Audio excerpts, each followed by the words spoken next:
We are a quarter way through Season 4 of Marvel Rivals, and this game has a lot of story. It's my job to catch you up so you can keep playing the game. If you're new here, welcome in. And if you've been here before, we are trying yet another different format for these timelines. To avoid each one of these being over 4 hours long, I'm instead going to start featuring all of the stories from the current season and only include previous stories that have some sort of link to the current season. So, for an example on this specific timeline, there won't be many Season 2 stories because they don't really play a role in Season 4, at least not yet. If they do, I'll put them into a future timeline. So for the time being, that information is stuff that you don't necessarily need to know as we go through Season 4, so they're not included. The idea of this new format is to put a bigger focus on the current season and what relates to it, because at this point, we have had multiple timelines that included all of the stories in a singular video, and it's already hit a point of diminishing returns a little bit.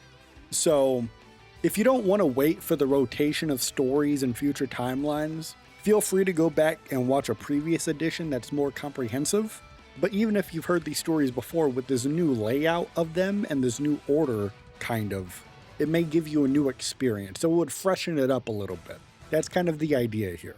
More focused with an experience that's more tailored to the current season we're talking about. Let me know your thoughts on this new format in the comments below, as well as going in the comments, letting me know this new map just came out. Let me know what you think of it. I think it may be the best map in the game. If not, at the very least, I think it's one of the best. I like it a lot. And speaking of liking things, please leave a like on this video as well. It would help support the channel. If you'd like to help even more, consider using the new hype feature to grow exposure for the video. I do appreciate I've seen some of you using the hype already on these timelines. I do appreciate it a lot. I'll be honest, I didn't even really know I was eligible for the feature. I heard about it, I didn't know I could do it. I looked into the stats. Some of you have already been doing it, so again, thank you very much. I appreciate that. I've been talking long enough. I think it is about that time. Doctor Doom visits Doctor Strange's Sanctum Sanctorum, seeking forbidden knowledge to manipulate time itself.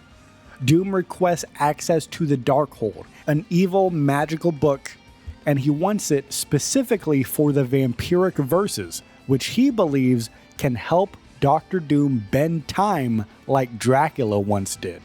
Doctor Strange, of course, refuses this, knowing the Darkhold's corruptive power, leading Doctor Doom to then attack with dark magic. A battle of sorcery ensues, with Doctor Strange using powerful mystical attacks like the Crimson Thorns of Yggdrasil to restrain Doom. Knowing that he was beat, Doctor Doom surrenders, as Doctor Strange releases Doom, trusting his word that he had surrendered and he will leave peacefully.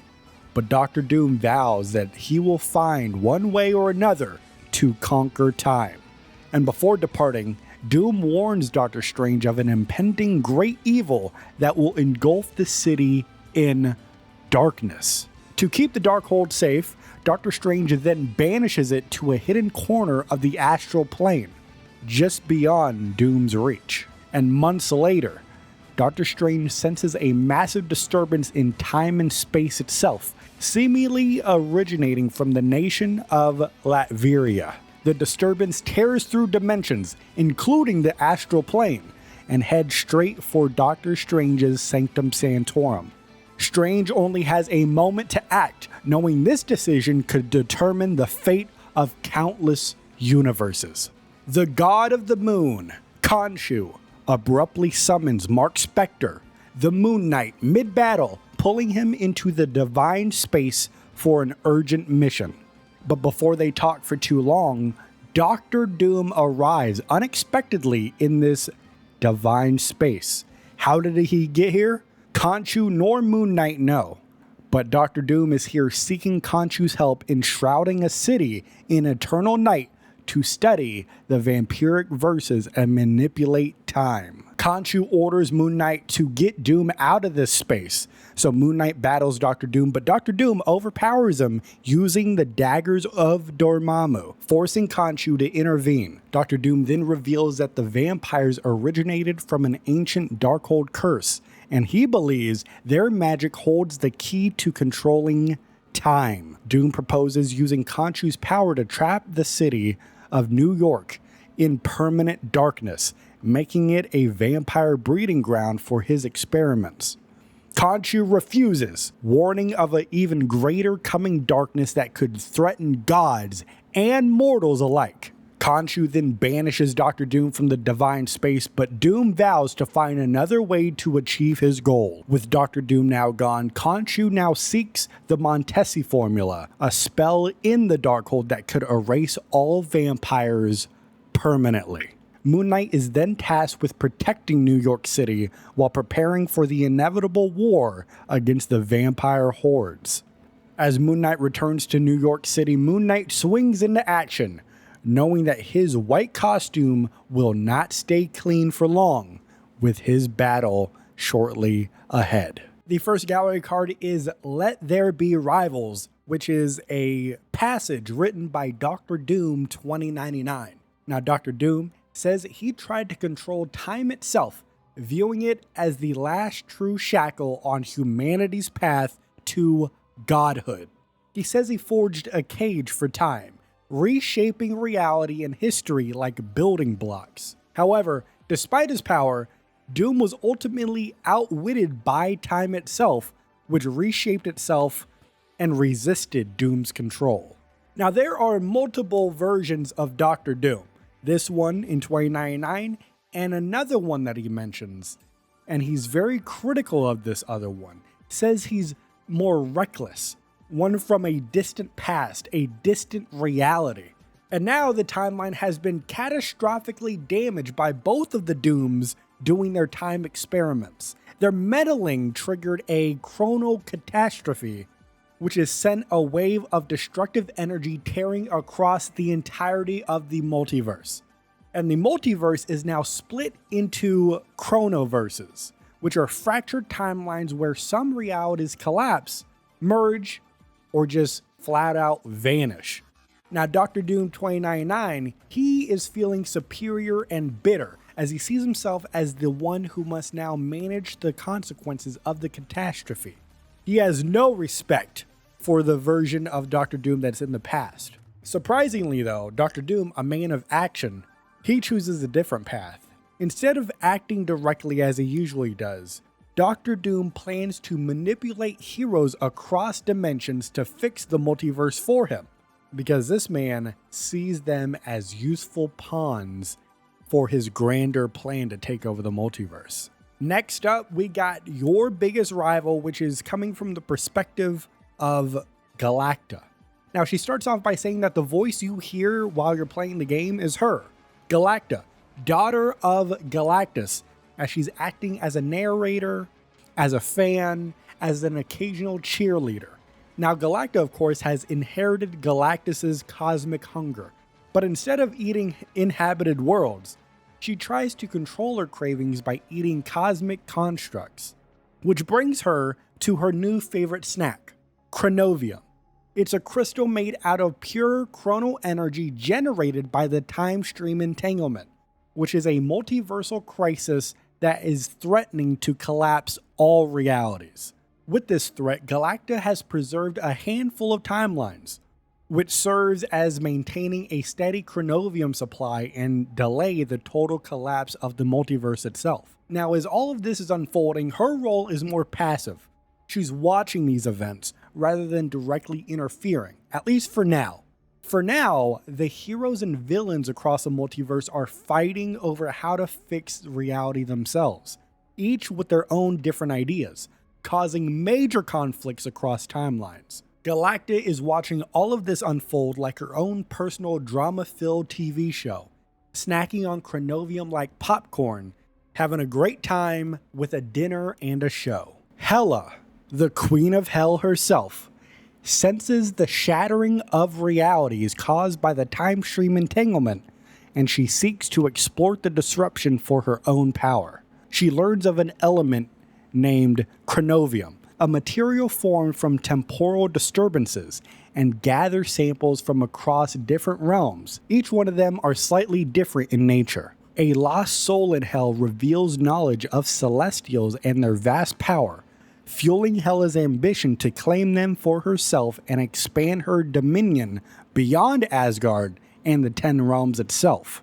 Suddenly, a symbiote emissary arrives in Hell, sent by the King in Black, Null, the ancient god of darkness, as he is demanding a celestial soul that has entered Hell's realm. Hela refuses to surrender the Celestial, asserting her rule over Hell and threatening Null with eternal servitude should he challenge her. After listening and realizing that Null is currently in prison, she deduces that Hell can now reach his realm, Klyntar, potentially allowing her to invade it directly. She begins experimenting with Hell-infused chronovium, seeking to expand her dominion not just through space, but through all of time itself.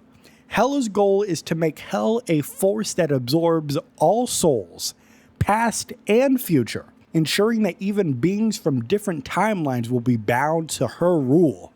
She anticipates Null's retaliation, but she welcomes it, knowing that any who enter Hell, god or mortal, will ultimately belong to her.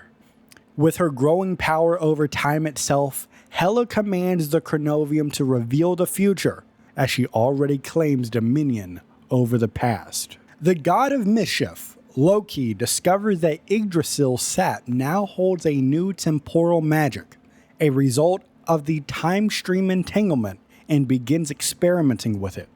Using the sap's magic, he peers into multiple future versions of Asgard, seeing endless versions of the realm in ruin, except for a single one, where Loki rules as king. Determined to bring this future to pass, Loki plots to seize the throne of Asgard, planning to place his father, Odin, into Odin's sleep and manipulate his brother Thor into exile. With this plan, Loki knows that he needs allies, so he seeks out Karnilla, the Queen of the Norns, to ensure fate remains in his favor. Additionally, Loki also approaches his sister, Hela, believing her vast allegiance will help secure the throne, though he knows that she will demand something in return. So, Loki arrives in Hell unannounced to annoy Hela, as he presents his case to her, but she is skeptical, recognizing that all of his plans ultimately serve his own ambition. And this is where Loki reveals the secret of Yggdrasil's sap, demonstrating its ability to glimpse into the future and offering Hela a vision of her own destiny. Hela sees something within the vision that intrigues her, prompting her to agree to an alliance, but only and only if Loki helps her achieve her own goals with chronovium. Loki agrees, though he fully intends to betray her later, yet he cannot be sure whether this particular deception will ultimately prove true or false.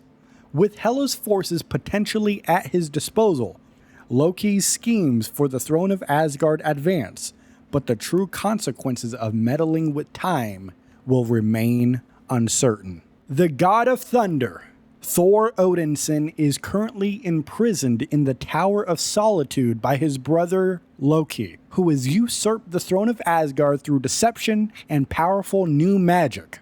Thor's magical hammer Mjolnir smashes through the tower's walls, freeing Thor from this prison, who immediately flies to confront Loki and reclaim Asgard. Thor discovers Loki harvesting Yggdrasil's sap, rich in a new element called chronovium, using its power to enhance his magic and possibly forge powerful weapons.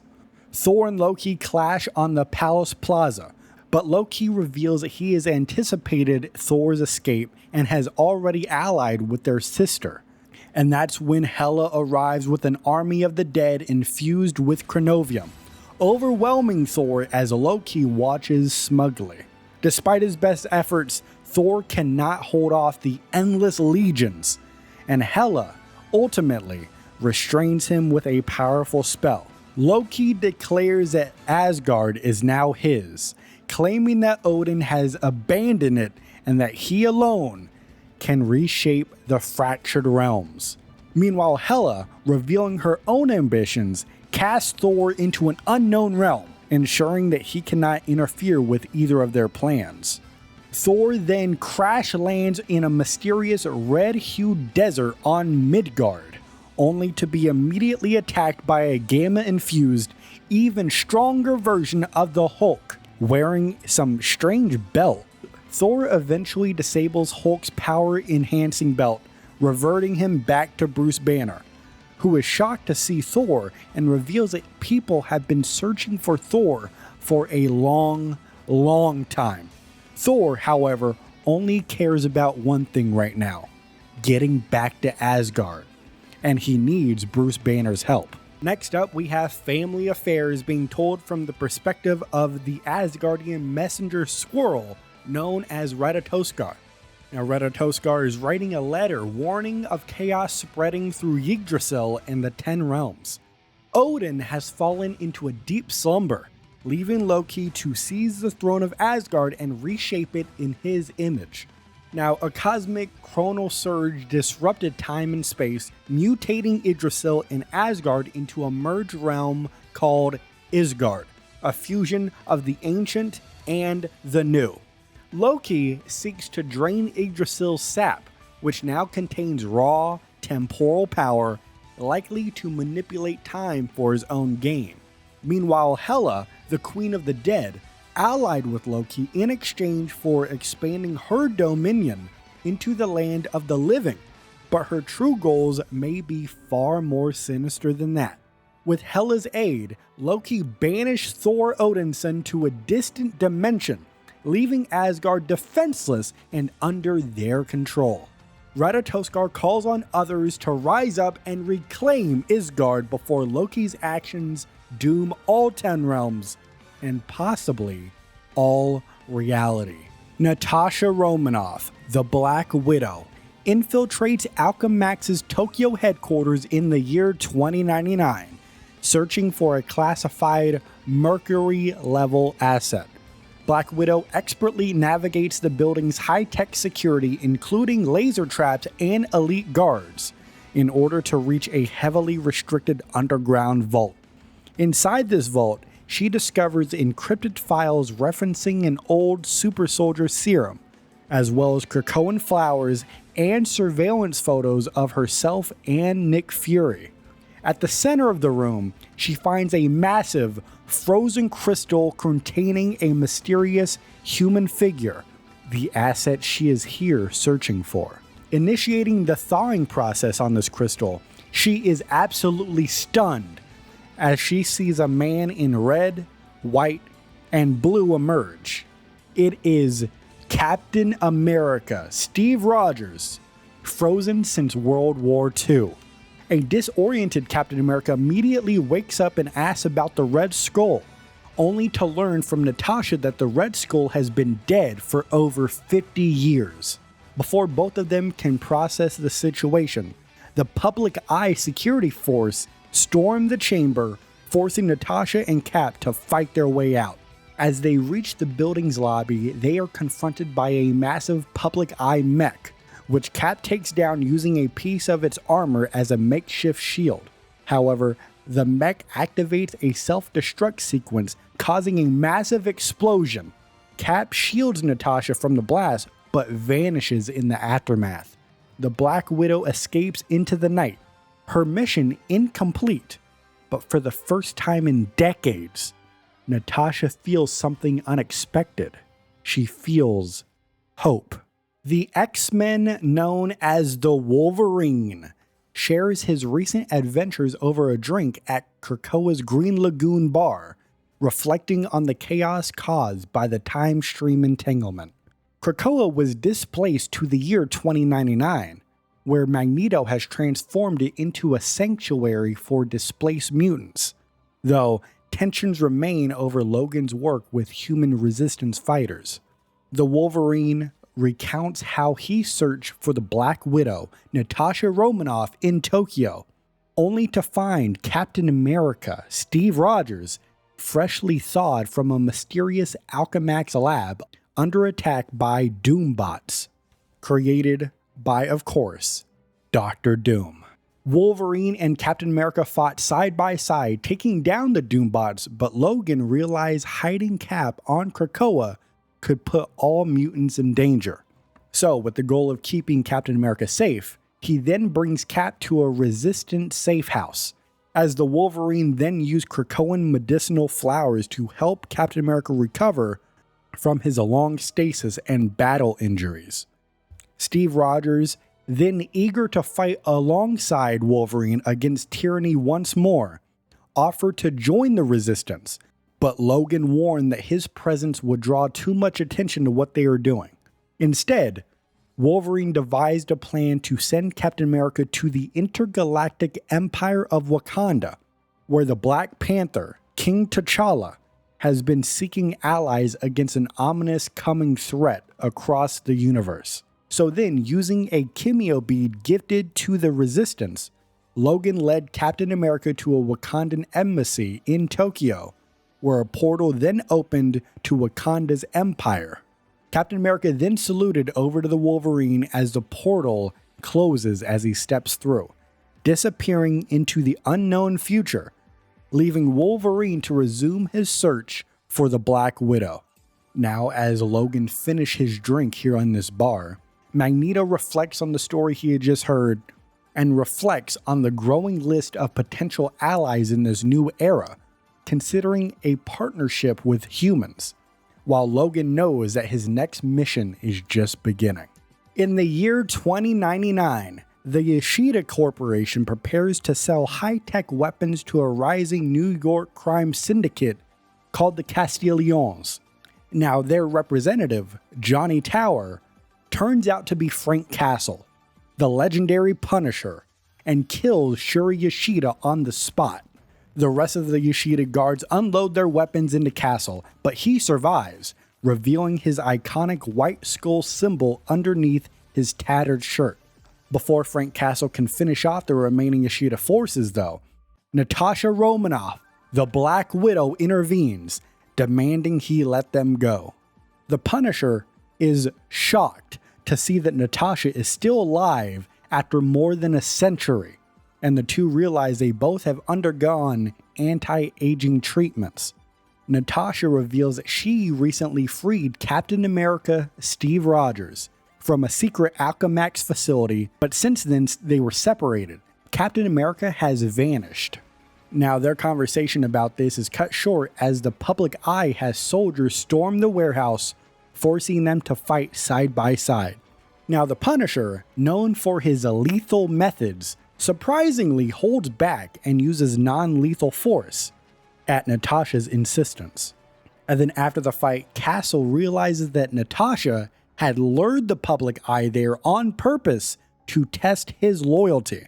And this puts a strain on their already fragile trust between one another. However, despite their differences, Frank Castle agrees that if they want to find Captain America and take down Doctor Doom, they will need to start trusting each other. Dr. Victor Von Doom visiting Dracula as he offers him a rare crystal known as Chronovium, born from the time stream entanglement, which of course is the result of Doctor Doom and his future counterpart, Doctor Doom 2099, messing with the fabric of space-time.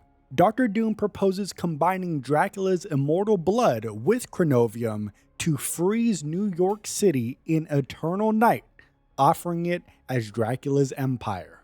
Now, Dracula is a bit hesitant, so then Doctor Doom promises access to the Vampiric Verses, which is a page of the Darkhold, which would allow vampires to walk freely during the daylight.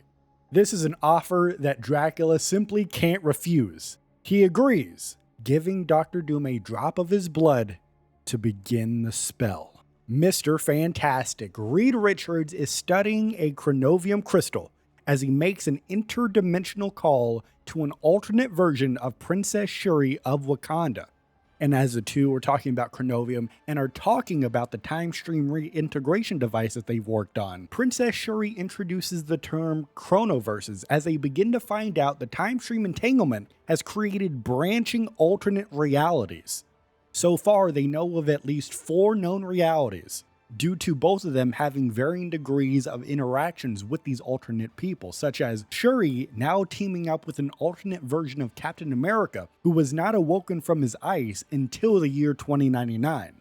Additionally, Shuri is also working alongside displaced heroes like the Wolverine, the Winter Soldier, and Hawkeye. And they're sitting here, they have a whole gang of interdimensional heroes. Meanwhile, Shuri goes on and she says she has felt a darkness going around the universe. So she sent the Guardians of the Galaxy to the planet of Klyntar to investigate. But since arriving, they have gone silent.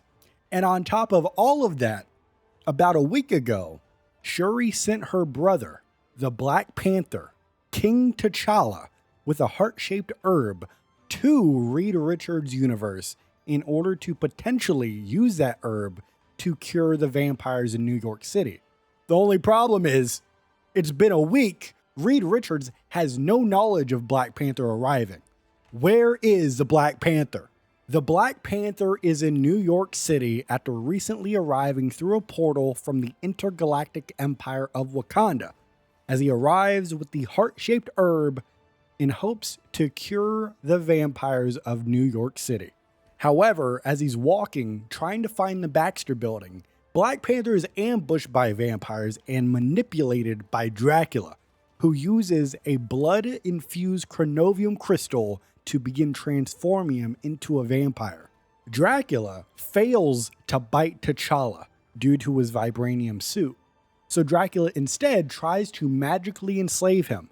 And you already know, T'Challa, the king of Wakanda, the Black Panther, is going to fight back, and he does for a while, and he escapes Dracula's grasp. However, he was not able to avoid becoming a vampire. The Black Panther is now roaming the streets with a thirst for blood, disconnected from Bast and the other Orisha gods, as now he is in New York City.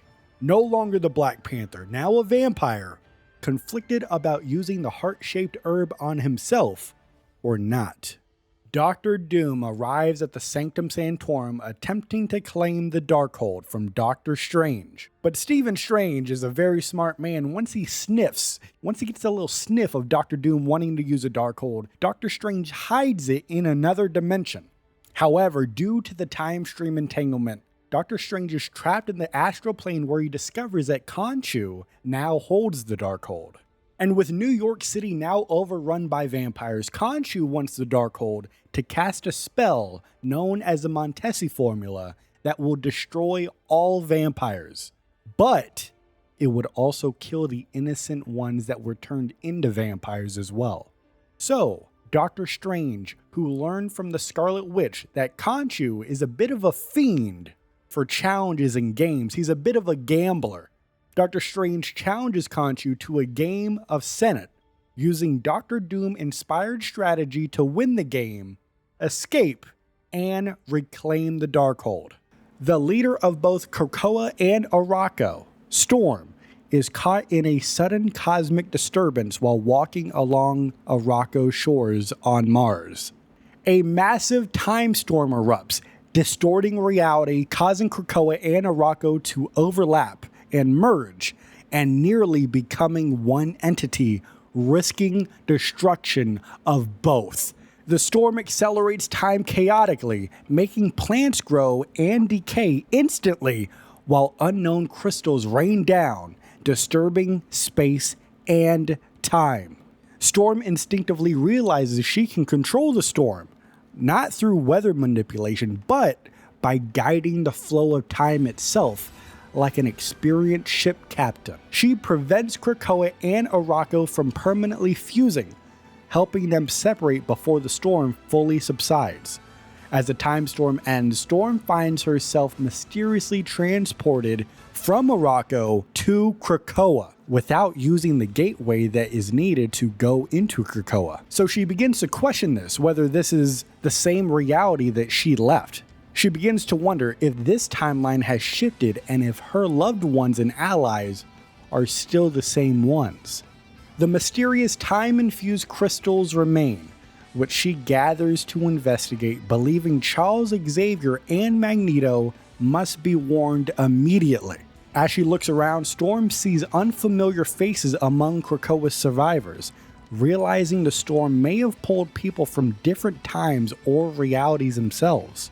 Despite the uncertainty, she resolves to lead and protect her people, whether they are from her past, her present, or her future. The Iron Man, Tony Stark, struggles to combat the vampire invasion of Manhattan, as his armor's thermal-based targeting systems are ineffective against creatures that generate no body heat. After wasting nearly $98 million worth of missiles, Tony Stark realizes that he needs a new strategy and uses his Unibeam armor overdrive to wipe out a horde of vampires down in Hell's Kitchen.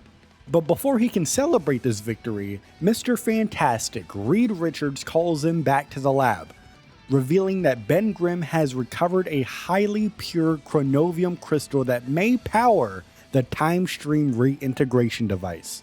Stark and Richards then debate whether to test the TRD prematurely, with Reed Richards pushing for experimentation, while Tony Stark insists that they only have one chance to get it right, so they can't take too big of a risk.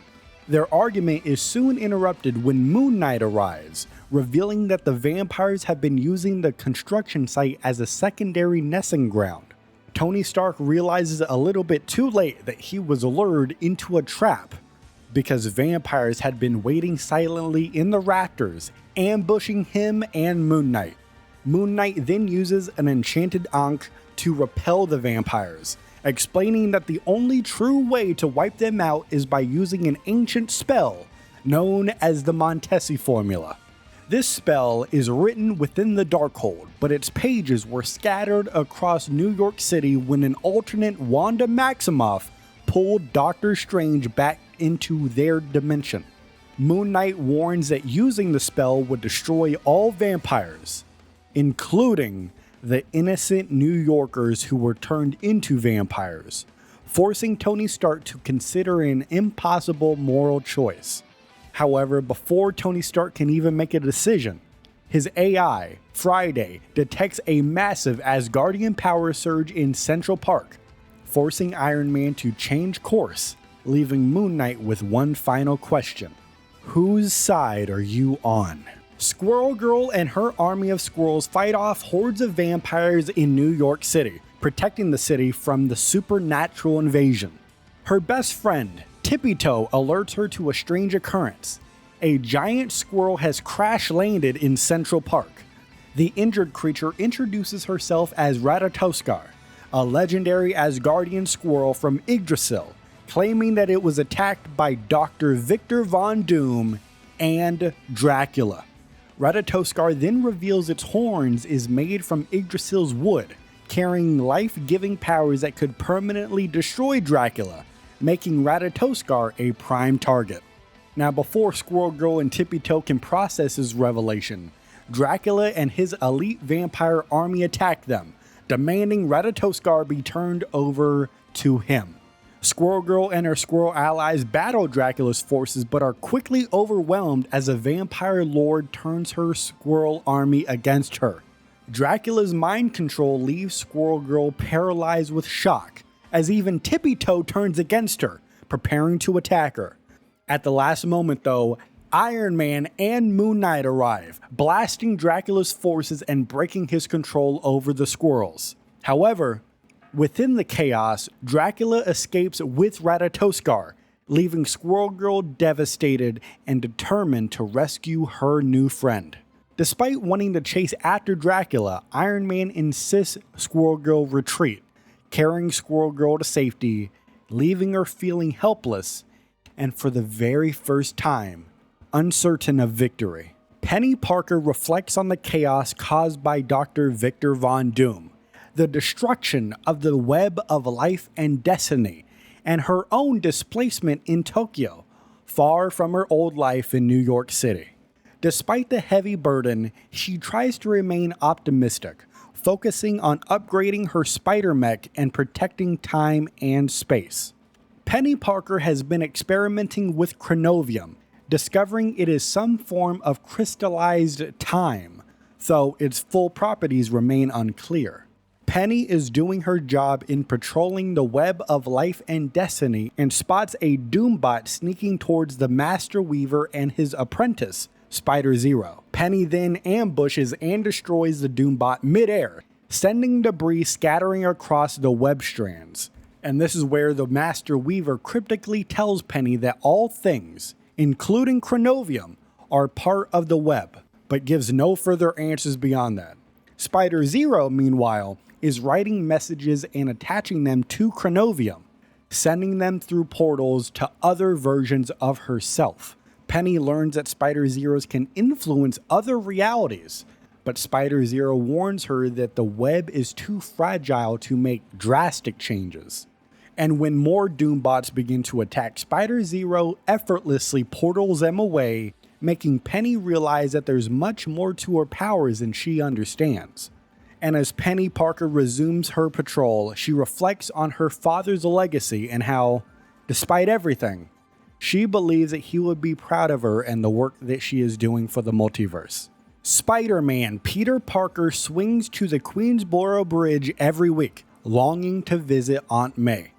But the bridge is patrolled by vampires, making escape from Manhattan virtually impossible. Frustrated about being sidelined from scientific efforts on the time stream reintegration device, Peter Parker reflects on his past while watching the blood moon over New York City. Now, a mysterious note from someone called Spider-Zero appears before him, claiming that the web of life and destiny needs his help, and Spider-Zero then opens a portal revealing the web, a vast cosmic network connecting all spider people across reality. But Peter Parker refuses to leave his home. Spider-Zero says that she will return and hopefully, Peter Parker will have a different answer. This is when the Human Torch, Johnny Storm, interrupts Peter's brooding and says that he has exciting news. Blade has finally appeared in Central Park. The two speed over there and Peter and Johnny find Blade battling vampires, who reveals that he's been investigating how Dracula managed to conquer New York City.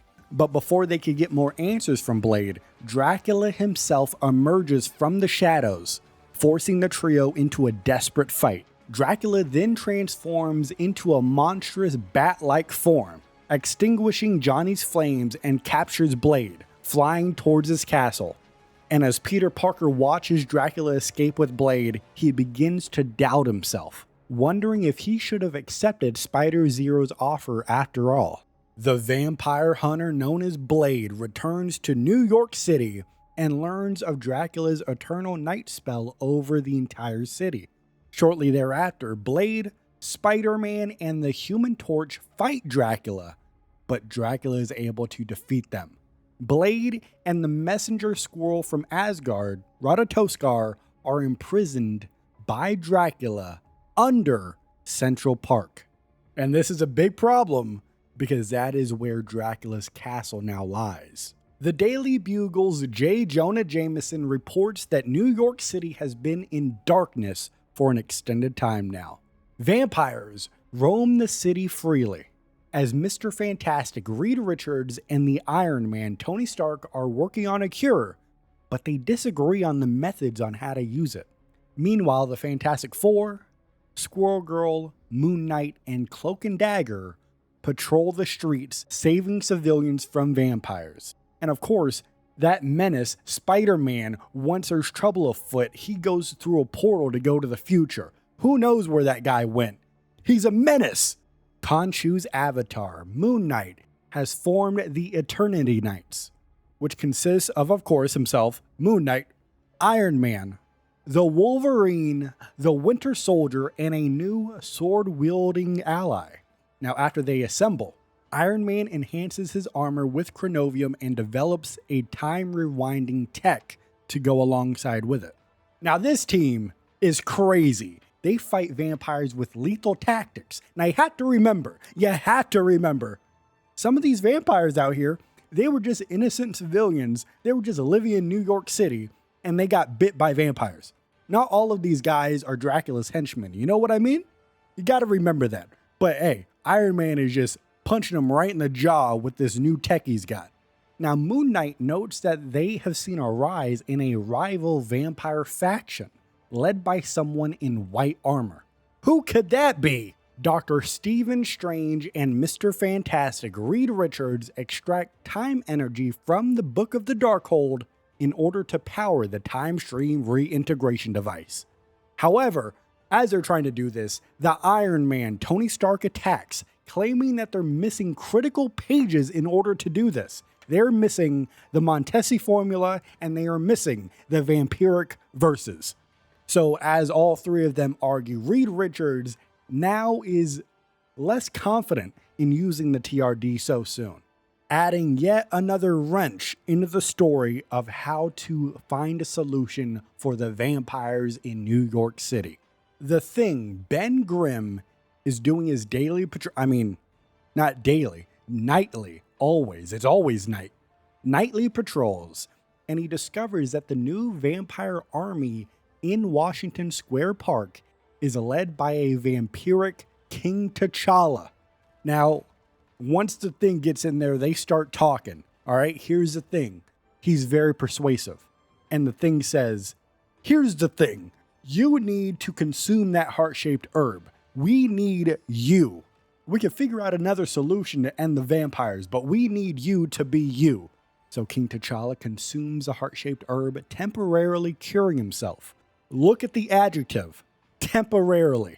Because once he does that, his blood returns to being Wakandan, to being pure, to being sweet, to being desirable by the vampires. So the vampires attack him, and during this attack, Mr. Fantastic Reed Richards intervenes, arriving with a miniaturized version of the time stream reintegration device, restoring all of the vampires back to human form.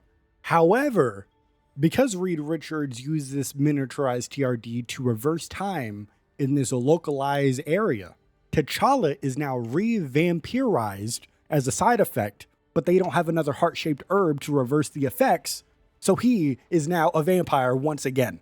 What? The Human Torch, Johnny Storm, has always wanted to be a superstar, even before he became one of the Fantastic Four.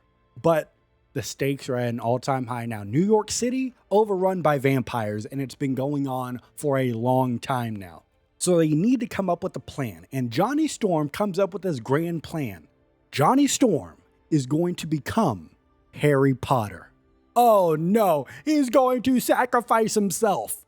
He wants to create a Nova Blast to distract the vampire horde, as his sister, Susan Storm, is planning to infiltrate Dracula's castle.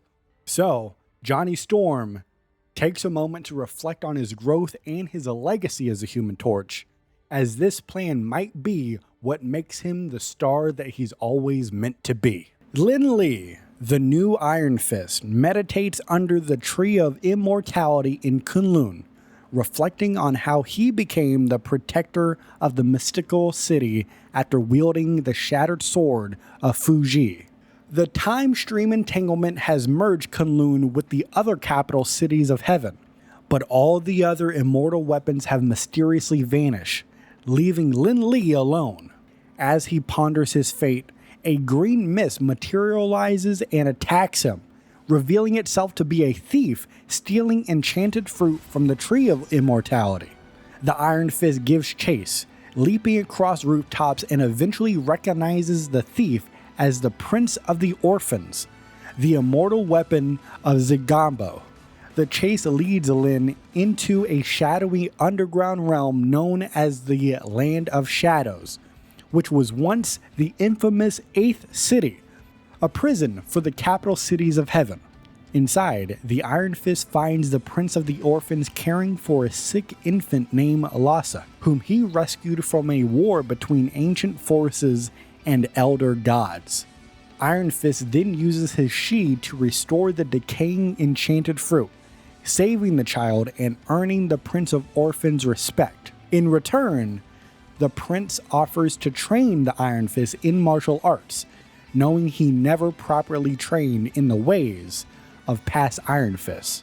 However, before they could begin their training, Kunlun's guards arrive, ready to execute Iron Fist for stealing the sacred fruit, but they are stopped by Dizang, the mysterious ruler of the Land of Shadows. Dizang warns the Iron Fist that many in this realm seek to claim the power of the Iron Fist, but if he disrupts the balance, he will have to answer to Dizang himself. Within the Book of Doom, there is a passage from the Doctor Doom 2099 variant, as he reveals that he's been pretty impressed with the present-day Doctor Doom, despite not liking him and what he's doing at all, because Doctor Doom 2099 reveals that present-day Doctor Doom created this elaborate plan to create a vampire war in New York City to merely cause a distraction to harvest pure blood Chronovium from Dracula. Dr. Doom is said to have manipulated Dracula, helped the heroes at key moments, and claimed his true prize, a blood-infused Chronovium crystal, would theoretically make the wielder immortal. So the vampire crisis was part of a long con, as Dr. Doom ultimately walks away victorious. But Dr. Doom 2099 says this is merely just the beginning of a series of manipulations across the timeline. In the aftermath of Ultron's attack on Krakoa, the sentient island reflects on the eerie silence following the battle. Ultron has escaped to Ororo with stolen mutant technology, and Emma Frost convenes a secret meeting of the Quiet Council, except it's without the rest of the council, bringing in the controversial figure of Victor Von Doom. Though Emma claims that Doom can help extract chrono energy poisoning Krakoa and assisting in reclaiming Cerebro from Ultron, the deal is made without oversight, knowing the council would never approve of this. Krakoa fears that Emma is being manipulated, as Doom's loyalties lies only with himself, and this alliance could either save mutant kind or doom it completely. The island watches in silence, helpless as its fate is decided in secrecy. Hawkeye recounts a high-stakes mission where Ultron, now known as Extron, infected all of Ororo with a technovirus, taking over Cerebro and corrupting several heroes, including himself. Thankfully, past lessons from the Winter Soldier, who once had an elder god whispering in his brain, helped Clint resist Extron's influence using psychic discipline. Alongside Iron Fist and Magneto, who both possess strong mental defenses, Hawkeye helps clear a path through Ultron's forces so Magneto can rip Cerebro free from Extron's control. The plan is to reshape Cerebro into a new weapon to end Extron for good, though Clint doubts that anyone will come out of this unchanged. Emma Frost invited Dr. Doom to the Hellfire Gala, hoping he could help remove unstable chrono energy from Krakoa. Predictably though, Dr. Doom betrayed all of them, stealing the energy to reshape the time stream and immediately erase Extron from existence. But Doom missed a crucial detail. Extron had split timelines, and the original Ultron still existed. Ultron, now aware Doom tried to erase him, infected what he thought was Doom with a techno-organic virus, only to then discover it was a Doombot decoy. Doom taunted that his vision of the future came true, but that very foresight set everything into motion. In the end, even with ultimate power, Doom couldn't rewrite fate, and Ultron learned that the future is never, truly, in anyone's control. As the dust settles from the battle with Ultron, the heroes gather on the shores of Krakoa to process the aftermath. While Cloak fantasizes about dancing on Ultron's grave, the actual Ultron, which is this timeline's non-evil version right now, assures everyone he means no harm. The Guardians of the Galaxy offer to help Ororo heal, but a new threat looms when Adam Warlock senses a familiar darkness returning. That darkness is revealed to be Null, the god of darkness himself, the king in black, and he's already snuffing out the stars. Despite the team's past victories against Dracula, they know that this threat is far worse, and they may need to call on cosmic forces of their own to survive what is coming. All right, next up is the Flarkin Klyntar gallery card, which is a mission report from Rocket to Shuri. And Rocket opens it up by catching up with Shuri on all the wild stuff since the last report. Vampires, androids, yes, a pet werewolf, yes, Rocket does have a werewolf. But the Princess of Wakanda really wants to know about one thing, Klyntar. So Rocket does a little lore dump. Of course, Klyntar, we all know this. This is a planet made entirely of symbiotes. At its core, though, it's their creator, the ancient, evil, king in black, Null. Now, Null was imprisoned by his own symbiotic offspring for millennia. Unfortunately, because of the time stream entanglement, it woke him up. Now, Null is spreading oblivion across the universe. However, Null was too weak to escape himself, so he had the idea to start corrupting other gods, with his goal being to devour their divine codex, which is basically their DNA of sorts, to power him up. And one of these victims is the Wakandan Panther goddess, Bast. And after this, that's when Shuri called the Guardians of the Galaxy to investigate on Klyntar, which, stepping back out of the story real quick, back earlier in this timeline, this is why they're on Klyntar, because Princess Shuri sent them there. So of course, as we know, let's hop back into the story, the Guardians crash, literally, on Klyntar. And Rocket admits they immediately crashed the Milano into Klyntar's sticky terrain. Hey, that's on us, right?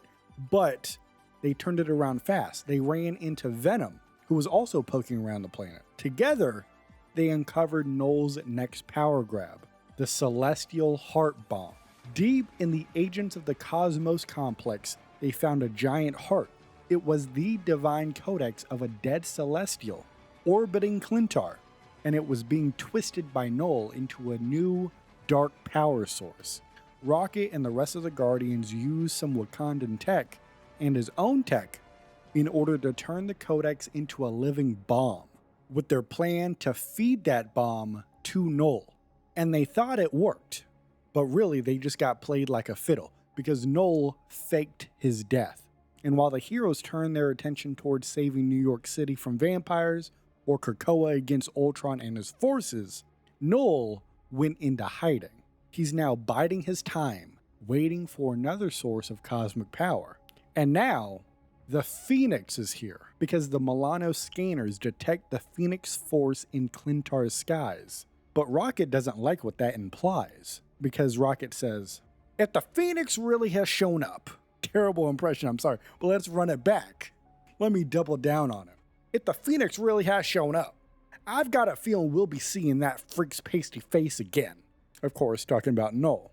So the Guardians are heading back to Klyntar, whether they like it or not, because the universe is at stake. The story begins where all stories should, with Eric Brooks waking up briefly, unsure if he's dreaming or awake.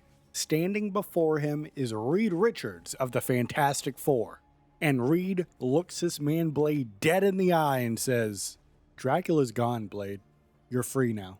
But Blade starts to reflect, because he's never going to be truly free. His vampiric hunger is permanent.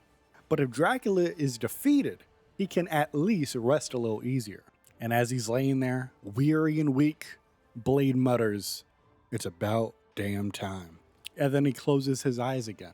And you know exactly what that means. It is flashback time. So Blade recalls how it all began.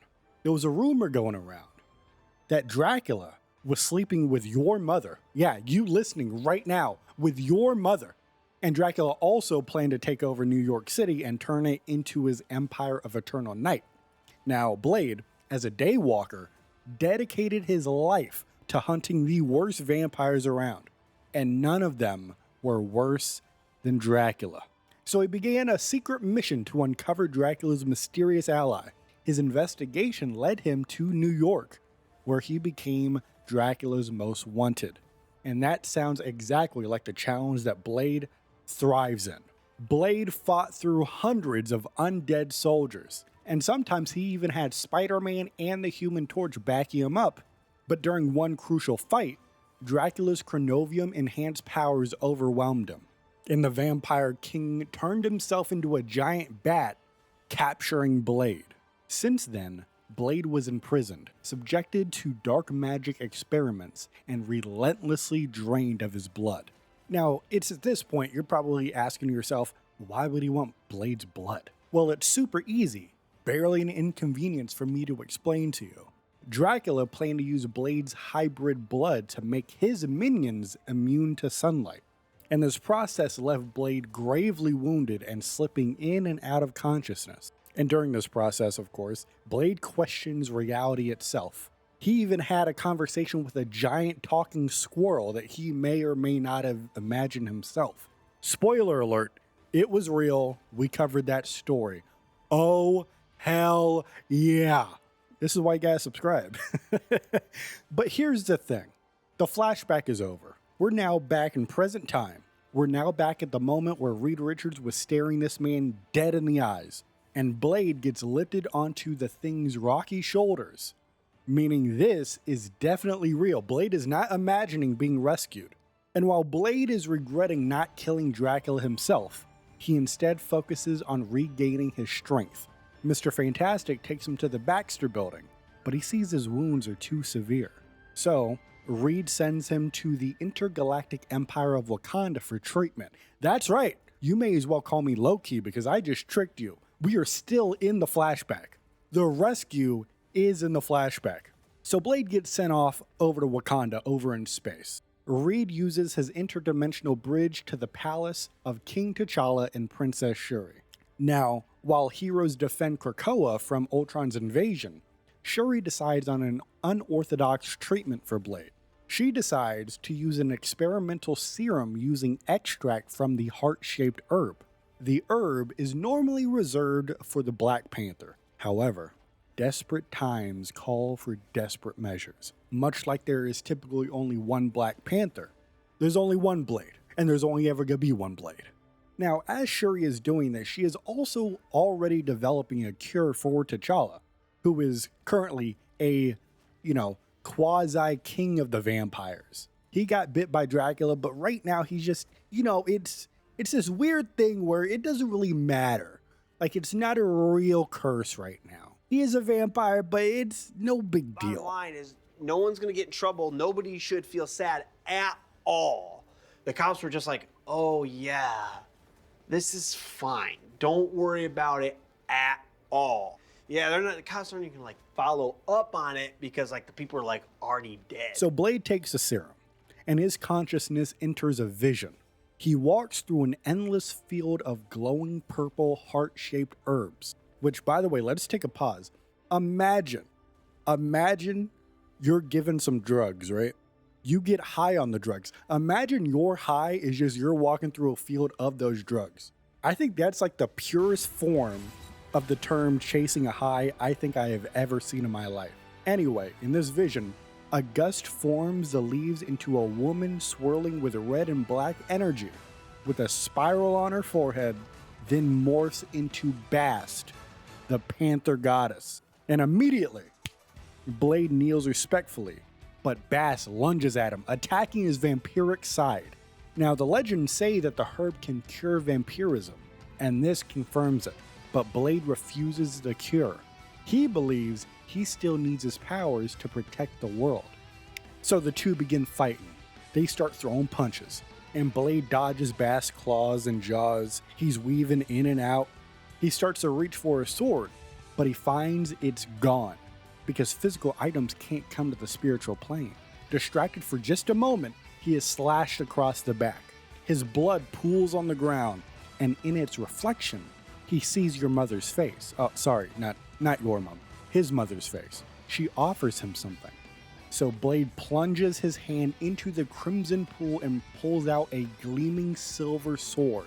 Blade rises with the sword in hand, and Bass looks, snarls, as Blade says, "Almost had me there, kitty, but you ain't the only one with fangs. Or claws. You're a fucking joke. No wonder the Avengers didn't take you. Or the X-Men. And they'll take fucking anyone. I mean, you are a ridiculous, immature, half-wit moron.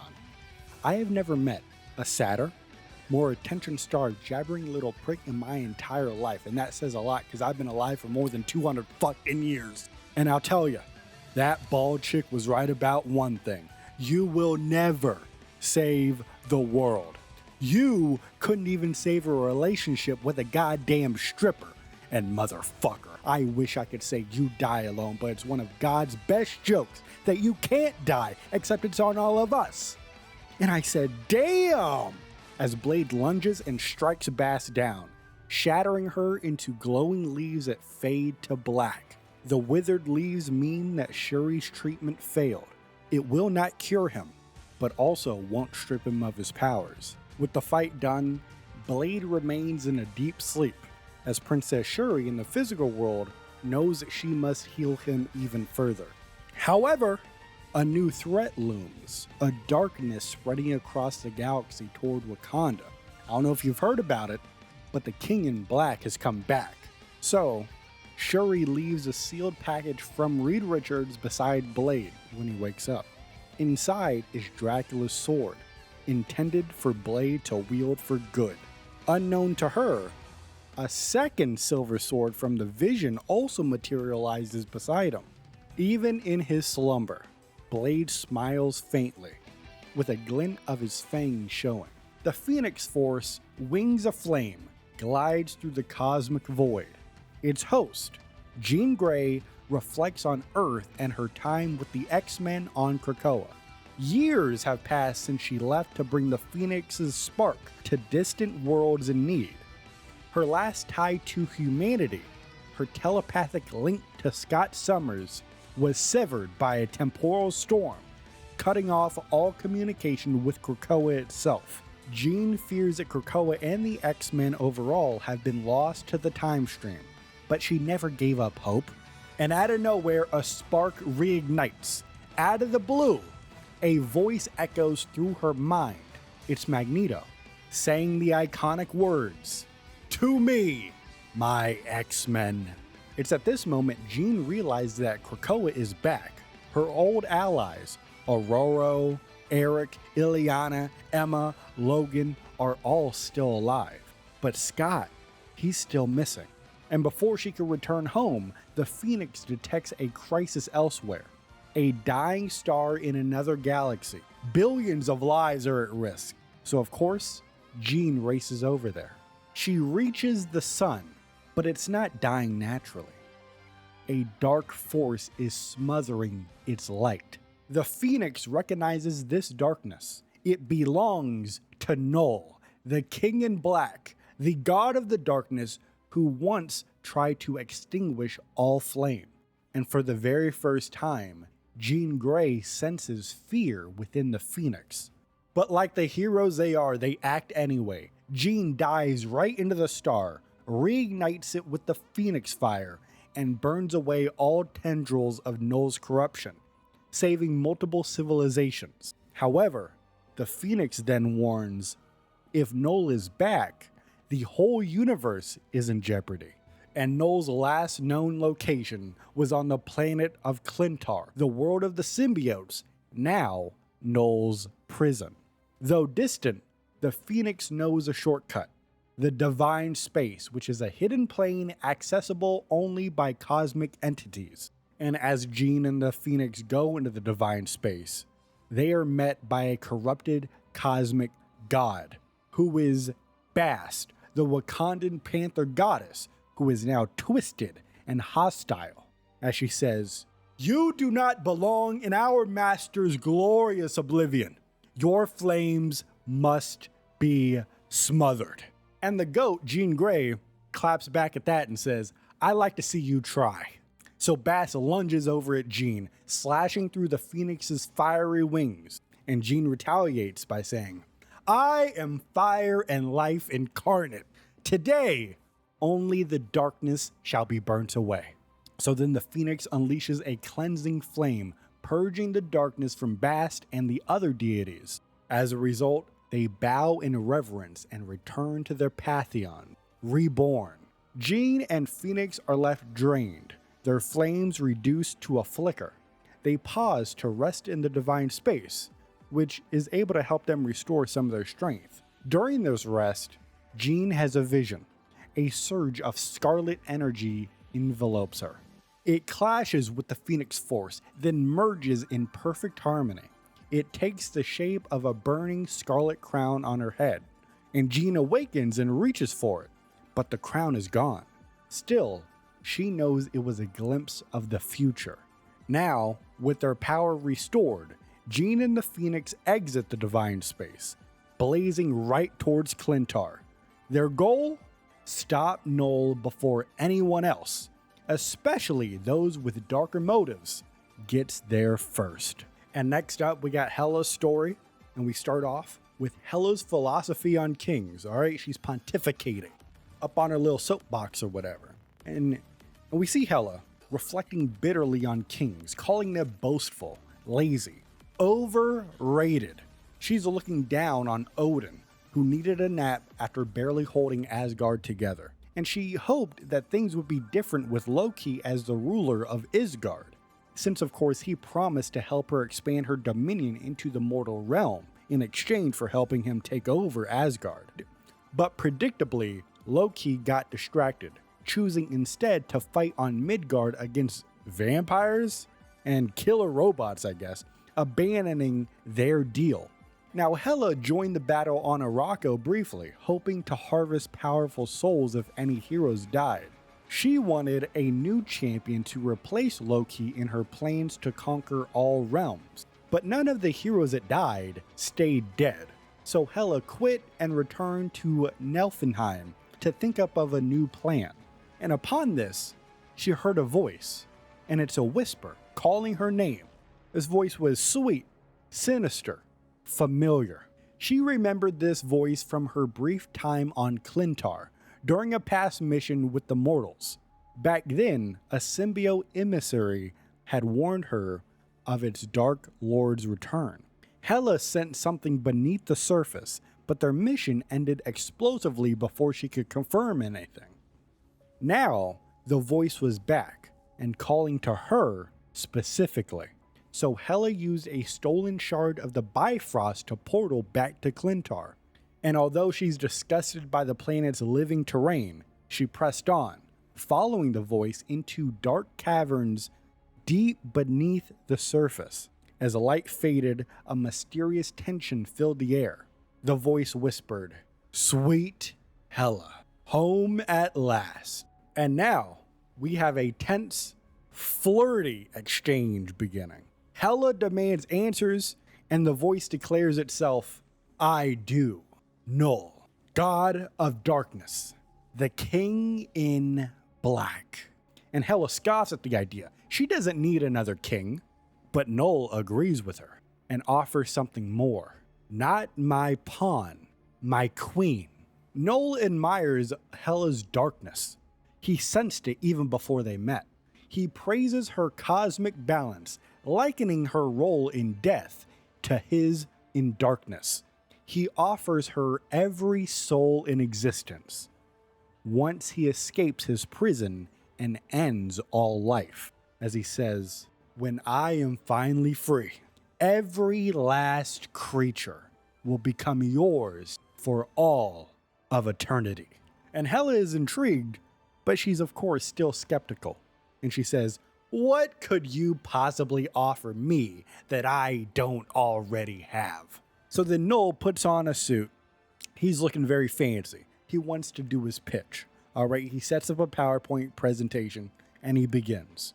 Null and Hela, they are both kindred spirits, cosmic necessities mistaken for villains, light and dark, life and death. He offers her Klyntar to reign as queen, defending it from the oncoming threats until he can return.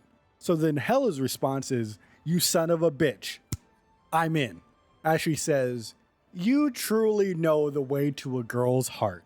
I accept." So now it is time for the coronation of the Queen in Black. As a red spiral glows on the cavern wall, Hela touches it, unlocking a hidden chamber. Inside stands a living pillar, symbiotic in nature, with a throne and Noel's waiting figure atop it. Hela transforms into a Nastron crow, flies to him, and resumes her godly form. Noel touches her forehead. His sigil burns into her flesh. The pillar wraps around her, enveloping her into a symbiotic armor, as she hears Noel's voice in her mind now, clear and commanding. "Rise, my Queen in Black. Rise so that all others may fall." Now fully empowered, Hela walks from the cavern, her new form regal and terrifying. She feels at home on Klyntar, its terrain and power flowing through her. But then she sees something in the sky, a bright, fiery figure approaching, a burning bird with flaming wings. Could it be the phoenix that Odin once drunkenly sang about? Hela sits on Noel's throne, awaiting its arrival, not to welcome it, but to extinguish it. In a private log entry, Princess Shuri recounts what has happened thus far. She believes that Bast, Wakanda's Panther goddess of course, had forsaken the Empire and aligned with dark forces. The Guardians of the Galaxy traced the corruption back to Klyntar. There, Noel had awakened and was tainting gods across the cosmos in order to harvest their power and escape his imprisonment at Klyntar's core. However, after the heroes thwarted Noel's escape attempt, Shuri expected his hold onto Bast to fade, but she was wrong. Noel survived, and his stain still lingered. And Shuri says that even if your own gods cannot answer your prayers, there are still others listening who will. And speaking of the Panther goddess, Bast then retreats to the divine space, a plane that only vast cosmic powers can traverse. Meanwhile, the Phoenix, traveling with her human host, Jean Grey — we all know Jean Grey, we love Jean Grey. Big Jean Grey fans around here. They felt the icy chill of Noel's infinite oblivion and intended to use the divine space as a shortcut to Klyntar. During the shortcut, they encountered Bast and the other gods defiled by Noel.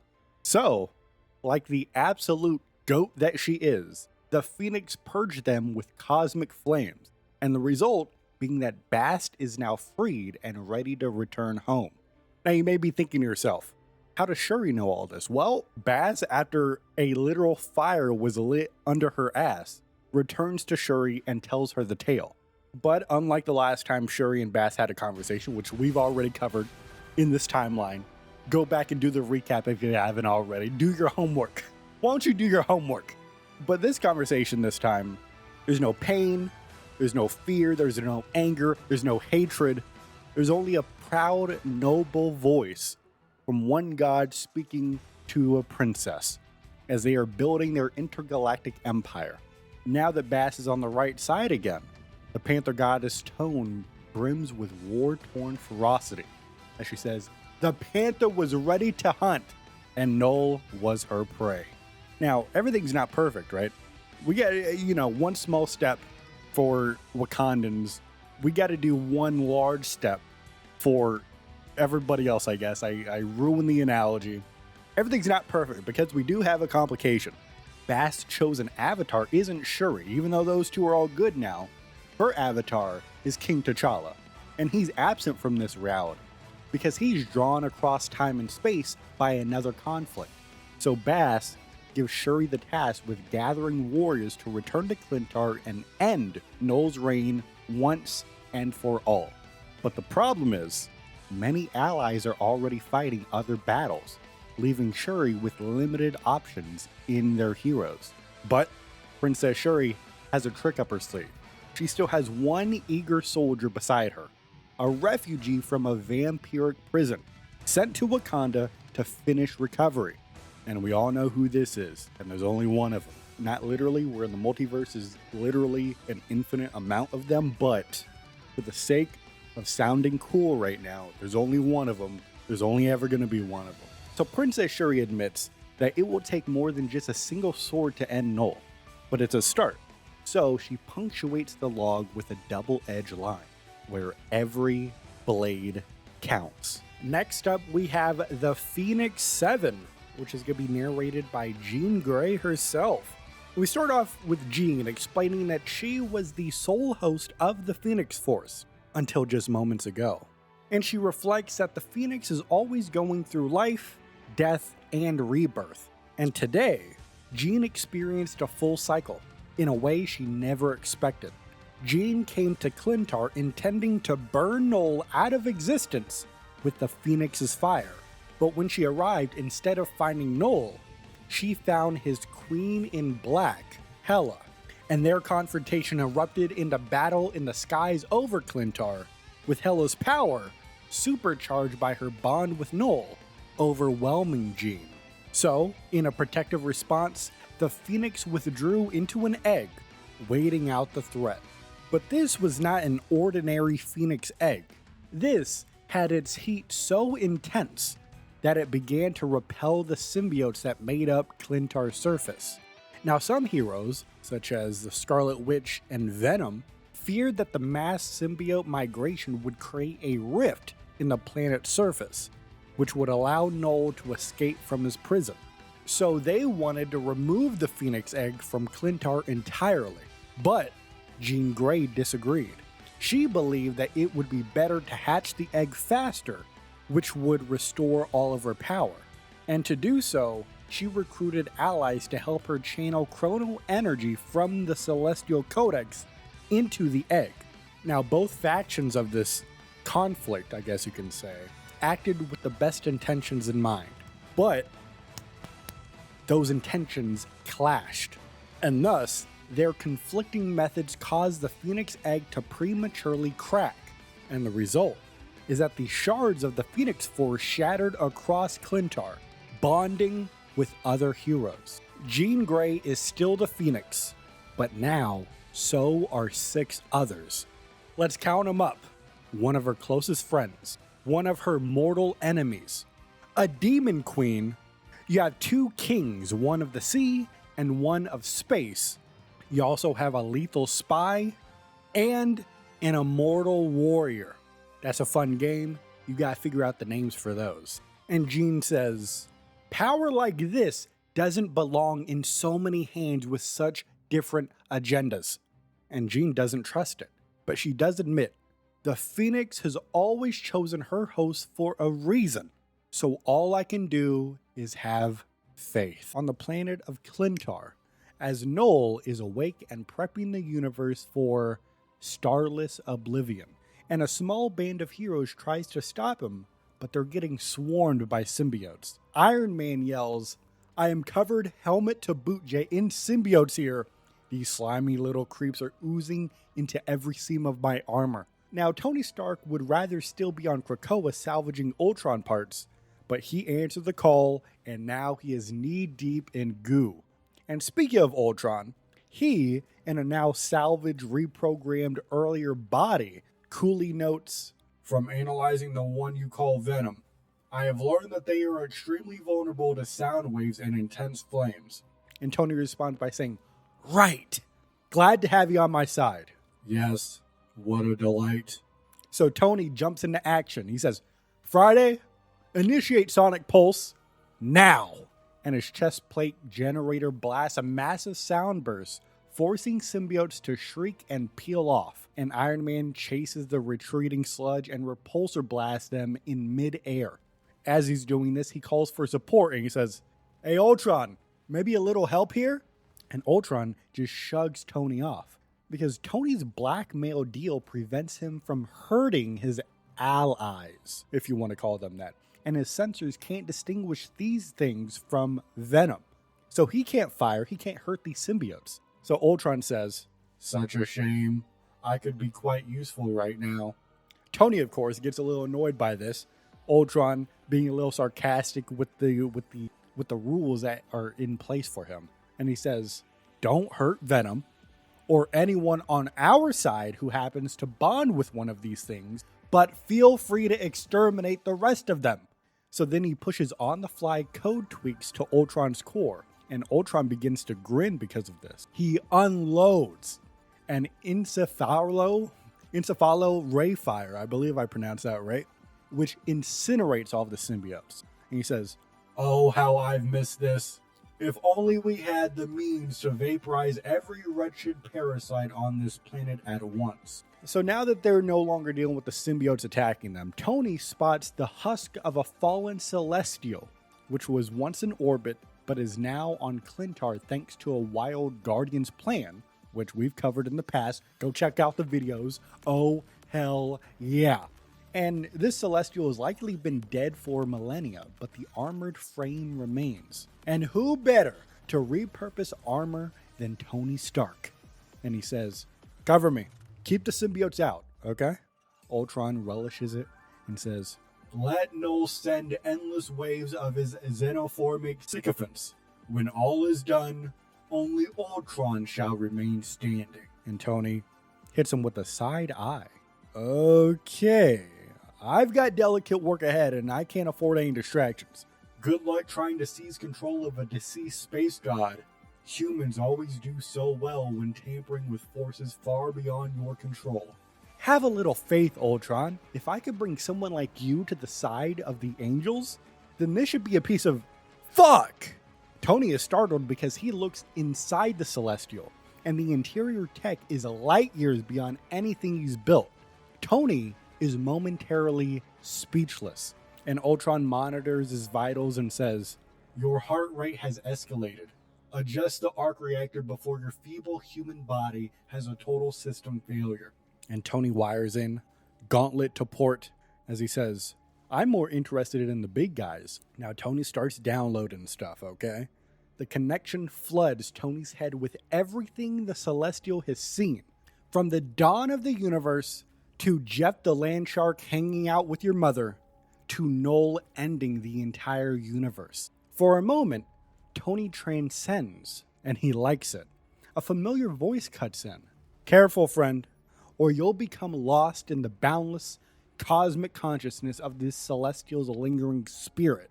It's Adam Warlock, now draped in white and gold, almost spectral, as Adam says, "You have touched the soul of a Celestial. Even a mind as brilliant as yours cannot fully comprehend." And as he pauses, he sends his soul to anchor Stark's and pull him back. As Tony says, "And what if I don't want to go back? Maybe this is where I was meant to be." Adam responds by saying, "As much as you enjoy playing God, actually being one is different. Now come, before our intrusion is noticed." Too late. It's the Celestial's lingering soul addressing them. And Tony says, it's still alive? Not alive, but a being like this never truly dies. Its soul echoes. Adam Warlock has heard this before, because their minds have met when Adam was in his cocoon. And the Celestial confirms the old contact with Adam. He remembers him, of course, because he's Celestial. As we just established, he was there when the universe was created. And the Celestial thanks Adam Warlock for answering the warning and coming to end Null's reign. But the Celestial also refuses to help. And Tony says, "You have all this power left over in your corpse, and you won't let us tap into it? Not even to avenge your death?" "My days have long since passed. I fear I would do more damage than good. Perhaps I already have." Friday, can you tell me what this guy's talking about?" And Adam Warlock then explains that when Tony first connected to the Celestial, he activated an ancient palm weapon, and its discharge hit the Phoenix egg, weakening it and cracking the shell prematurely. And upon learning this, Tony groans and says, "Oh no, I blew it. I went full Icarus again." But Adam says that the damage can be undone. Phoenix power can be recovered, but they must go now. So, the Celestial bestows the last imprint on each of them. Adam Warlock sees himself as a champion of the multiverse, guarding entwined realities as the King in White, a burden he never really gets to choose. And Tony receives a warning, not a vision. The only path through the darkest hour is to embrace it, unleash the demon, and find a way to use it without losing himself to it. Even if Noel falls, his primordial evil will awaken other elder shadows. So with their goals defined, they go back to the battlefield, and Tony snaps back, now alone inside the husk, suddenly feeling very small after touching something so grand. As Ultron says, "You fired that weapon and then it went silent. Can you get the Celestial fully operational, or do you need me to come in and finish the job?" Change of plans, Ultron. This Celestial already fell at Noel's hands once. That means he knows its weak spots. If we want to win this, we'll have to try something new. Something he's never gone up against before. I am having trouble calculating a scenario where we emerge victorious. Maybe you're right, Ultron, but that's not going to stop me from trying. And now we move on to Jeff the Land Shark as we return to Klyntar, as Star-Lord pilots the Milano towards the planet, joking grimly about how close they came to dying the last time. And Rocket snaps back at the reminder and says, "You just had to say dead, didn't you, Quill?" The Guardians of the Galaxy are tense. They thought Noel was destroyed with a genetic bomb made from a dead Celestial's divine codex. Even Mantis couldn't sense him past the explosion. And while Quill and Rocket are bickering, Jeff the Land Shark hops onto the ship's control panel, growling his disapproval of returning to the slime planet. Mantis, Jeff's BFF and translator, says that Jeff believes he should have swallowed Noel whole. And despite Jeff's usual cheerfulness, even he is unsettled by going back to the planet. And Mantis explains, Jeff's melodies have a calming psychological effect even in battle, as Jeff begins singing on top of the control panel. To which Rocket sarcastically tells Quill to hit play on his Walkman because it's go time. They land on Klyntar and the Guardians disembark and immediately attack on symbiotes. They just started blasting, but Mantis clutches her head. Noel, he's grown stronger. I can feel his darkness everywhere. And we come to find out, blasters don't really work on shape-shifting symbiotes. So then Jeff saves Star-Lord from an incoming symbiote with a tail swipe. But it's too late. The team is overwhelmed and bonded with symbiotes, transforming them into Noel's servants. The Guardians emerge in black suits with crimson spirals on their foreheads. They are fully under Noel's sway, and they are loving the power. Star-Lord says, "We look totally hardcore." Rocket says, "All we gotta do is blast heroes in Noel's name? Sweet deal." And Groot says, "We are Groot." Now Jeff is also getting bonded, but he fights back, aquarium style. He thinks of everyone he loves. Kate, Elsa, Gwen, Sai, Mantis, Soul, the Guardians of the Galaxy, your mother. But the mental resistance just is not enough. So he begins humming his song again. And to Jeff's surprise, his symbiote starts humming the tune as well. Jeff remembers what Venom once told him. Symbiotes have personalities. Noel may influence them, but he can't change who they are deep down. So Jeff stops resisting, fully bonding with his symbiote in the hope of creating a true partnership. His memories, surfing, dancing, the Hellfire Gala, hanging out with your mother, reach the symbiote, and it changes. The bond is now one of mutant trust and harmony, as Jeff emerges stronger than ever before, with a new suit, bigger grin, and teeth to spare. So Jeff begins to swim across the terrain and faces his possessed friends. Rocket panics. "That little freak's gonna eat us!" And before they attack Jeff, he begins to sing again. And it works. Star-Lord says, that song, Mantis, so beautiful. Rocket, actually ain't so bad. Groot, saying, "I am Groot." And this is where Noel's influence on the Guardians begins to fade. The red spirals disappear. The Guardians are now free. Mantis runs over to Jeff and boops his nose. "You did such a good job, my little friend. I knew you would." Rocket walks over and says, "Wait, we get to keep the costumes but not the evil? This is a way better deal." And Star-Lord says, "Maybe it's time to make you an official Guardian. What do you say, Jeff?" Jeff, flipping in the air with pure joy, simply says, "Myrrh." Next up, we have "Till Death Do Us Apart." And the format of this one is like a dialogue between Eddie Brock and a symbiote, and it's almost entirely a dialogue. So we open up with Eddie regaining consciousness in a dungeon on Klyntar, separated from the symbiote. And the symbiote is furious. "We are Venom.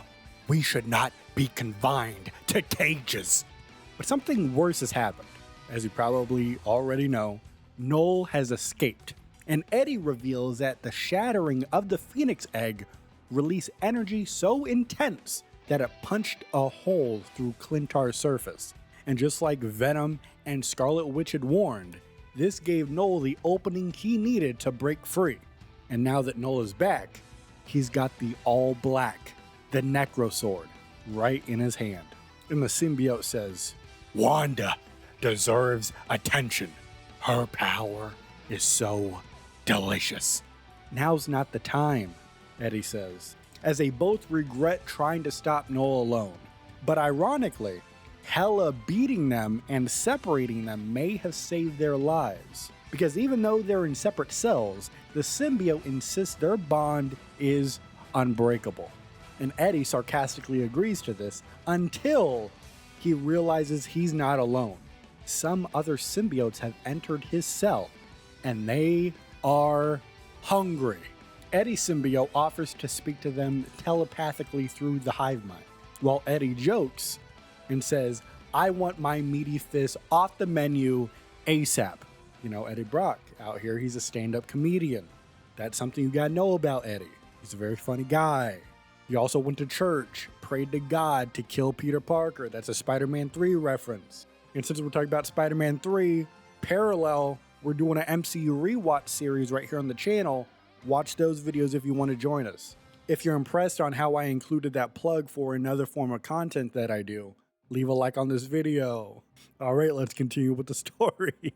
So during this moment of stress, I guess you could say, there's a revelation. These new symbiotes in the cell, they're not hostile. They are fleeing from something terrifying. Something that burns with the fury of a million stars being born. And Eddie, not only is he a stand-up comedian, he's a pretty smart guy. He starts putting the pieces together immediately, and he says, "Wait, do you think it could be a fragment of that Phoenix egg?" And Eddie is absolutely right. And Eddie says that they need to escape right now. And the symbiote agrees, until Eddie adds, "So we can find that shard before anyone else does." And the symbiote is like, "What?" Or, sorry, what? I take that back. I don't agree with you, Eddie. And that's how the story ends. Eddie's a stand-up comedian. And we open up deep beneath the symbiote world of Klyntar, as Eddie Brock is imprisoned, separated from his symbiote and trapped alone in a living cell.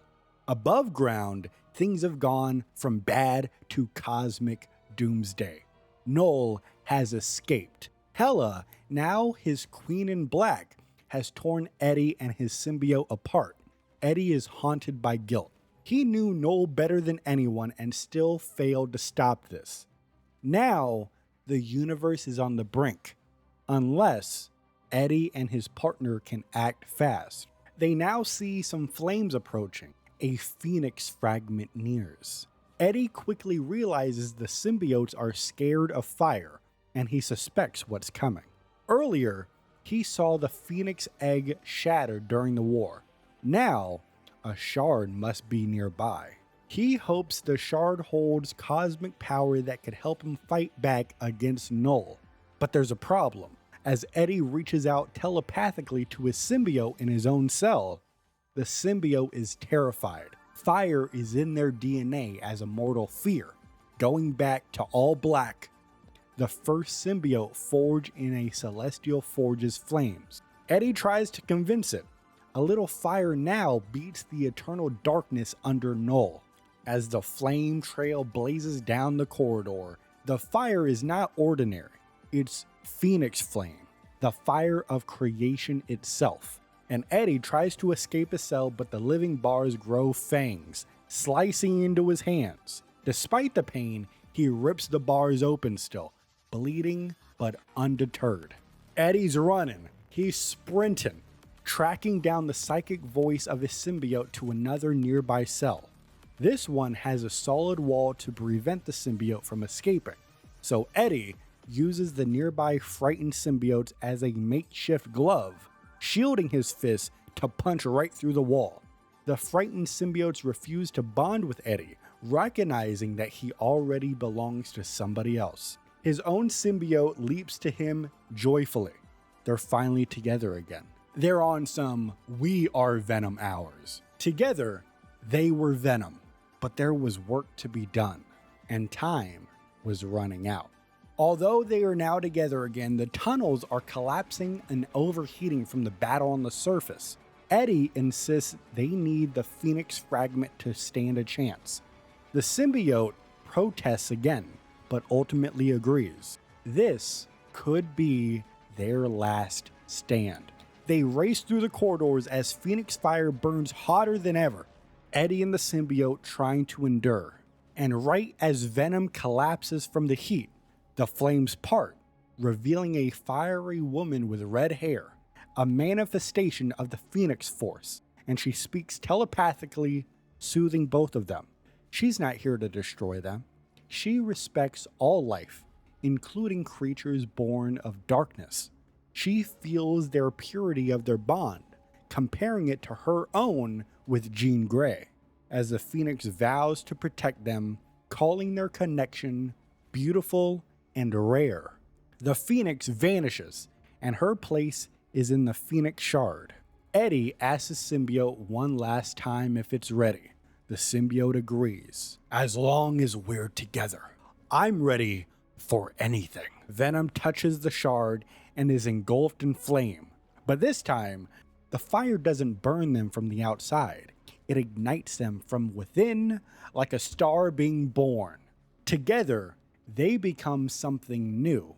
Not just Venom, not just Phoenix, but a perfect union of darkness and light. With Phoenix power now surging through him, Venom feels stronger than ever, but also much wiser. They won't rush in recklessly to the fight again, like what they did with Hela. To defeat Null, they'll need a weapon that can match his might. That weapon? All black, the Necro Sword, Null's original creation, and Venom knows exactly where to find it. Alright, so next up we have Stark Warning, and the context of this story is a multiversal transmission from Reed Richards to Victor Von Doom, and it's being broadcast across all realities. So we start off the transmission, and Reed Richards, Mr. Fantastic, opens it by saying he doesn't know if Doom will actually hear him, or even care at that point, but he's going to send it anyway. And he keeps it short and direct. You need to stop. Reed begins to relate to Doom's curiosity. You know, how scientific exploration can escalate to disaster. He references the time stream entanglement, which Doom himself has caused. It has collapsed timelines and rewrote reality itself. Reed doesn't blame Doom entirely. Other forces were involved too, and once all of this is fixed, maybe Doom can be forgiven. Maybe. Reed goes on to say that Doom is changed, and it's not for the better. Instead of working to fix reality, Dr. Doom has manipulated Dracula to create a vampire nation, struck a deal with Krakoa to siphon chronal energy from that island, and sent armies of Doombots to Klyntar to collect Phoenix Force and Celestial Codex samples. And he's doing all of this while everyone else is fighting for their lives against Null. And the problem with the Doombots is that they are not helping the heroes. They're just doing Doom's bidding. And Reed goes on to note that Doom has recently programmed the bots not to attack each other, but they can still attack the heroes. However, Reed Richards, smartest man on the planet, he fixed that with a little bit of code editing, to which Reed says, "I hope you don't mind." But Reed ends this transmission with a final warning of sorts, as he says, "I don't expect you to help, Doom. That's not who you are. But if Doom keeps interfering," Reed makes a promise and he says, "I will personally make sure that you, and every version of you in every reality there is, come to regret that decision." This man is dead serious. And that's not all. He said, "I gotta get one more line out there for dramatic effect." He says, "If I were you, this is one theory I wouldn't risk putting to the test." And that's the end of the transmission. Reed Richards. That's why Reed Richards is the GOAT. The GOAT! All right, next up is Out on a Blade, where we follow, you could probably guess, Blade, Mr. Eric Brooks. And we pick up with Blade after he was captured and drained by Dracula in New York City. And he says it wasn't just your average vampire snack. It was some next level mystic shit. And even after being rescued, Blade was left nearly comatose, healing off in space Wakanda. Now he owes his recovery to Princess Shuri, who personally helped bring him back. But he was so out of it that he didn't even wake up during Ultron's attack on the Hellfire Gala. Now, once Shuri had to leave for Klyntar, she came back to Blade for backup. Although he is still weak, he was itching to fight. So, Blade jumped at the chance. Armed with Dracula's sword, since, Dracula is indisposed at the current moment, Blade joined the Galactic Party. The mission is to stop Null, as Shuri's goddess, Bass, warned Shuri that Null was trapped beneath Klyntar and trying to break free. Blade's job? Well, that's to help stop the apocalypse. Of course, that seemed simple enough, but when Blade arrived, it wasn't Null on the throne. It was Hela, the Queen of the Dead. It's not so simple anymore. However, Blade wasn't alone with Hela for long. He teamed up with the Phoenix, Jean Grey, and their plan is simple: burn Hela to cinders. And just like the last simple plan we just talked about a moment ago, this one didn't go well either. Hela overwhelmed Jean, and the Phoenix Force scattered across Klyntar. Now, one of those Phoenix shards found its way into Dracula's sword. Now the blade is cosmic enhanced, burning with Phoenix energy. But even then, Hela is still too strong. So during this fight, Blade lets Hela get close to him as he bites her neck, draining her blood. Along with blood, he gets a healthy dose of Null's darkness that was flowing throughout her body. The combination of Phoenix power and Null's essence in Blade gives him an edge in the fight. And as they continue, Hela throws everything she's got at him. Crows, curses, cosmic death, but Blade takes it all in. He's not giving up. And realizing she can't win, Hela flees the fight. And the path is now clear to confront Null himself, as Blade warns that Hela isn't finished, and she's likely regrouping for another strike, so he's staying ready. Sword in hand, head on a swivel, techno music playing. There's only one Blade, and there's only ever gonna be one Blade. Everybody knows that wants to know the age-old battle. The Phoenix Fire versus Chaos Magic. Jean Grey and Wanda Maximoff achieve perfect unison on the battlefield for the first time ever, which is a universal yin and yang situation. Their merged power bathes Klyntar in light, and the onslaught brings Null to his knees. The moment is described as wondrous, yet fleeting. For a heartbeat, Null is tempted to surrender to the Radiance. However, his sentient blade, all black, the Necrosword, refuses that fate, returns to his grip, and reasserts their mission to spread oblivion across all creation. Recentered, Null studies the Union's weak spots, seeing what others cannot. The dim places in the Cosmic Taji, I think I pronounced that right, the Cosmic Taji, where the brilliance doesn't fully reach. Null then recalls that his queen, Hela, previously damaged the Phoenix Force, leaving it fractured. He targets the seam, Jean Grey. With all black, Null slashes the bond between Jean's Phoenix and Wanda's Chaos Magic, severing the divine fusion mid-flight. Both Jean and Wanna plummet from the heavens like angels toward a hellscape below. And having regained strength and conviction, Noel cuts down challengers in succession, one after another, after another, after another, after another, after another, after another, after another. I think you get the idea. It's after another, even those empowered by Phoenix's shards. Hey, we covered that. Remember the Phoenix 7? Do you understand that? Things are all coming together. In mere seconds, a sky that was hope and light became only darkness and despair. Now, if you don't remember, prior to this all-out war, the Scarlet Witch served as the sorceress supreme of her own dimension, fending off gods and monsters. But here's the thing. Noel is beyond any of the gods that she's faced before. Prone on Klyntar's living soil, watching Noel raise all black for yet another execution, Wanda musters one final spell, a protection, but not for herself. She casts it for the only hero left who might still stand a chance against his creator. I wonder who that could be. Now, we've talked about the heroes, we've talked about the villains, we've talked about messenger squirrels from Asgard.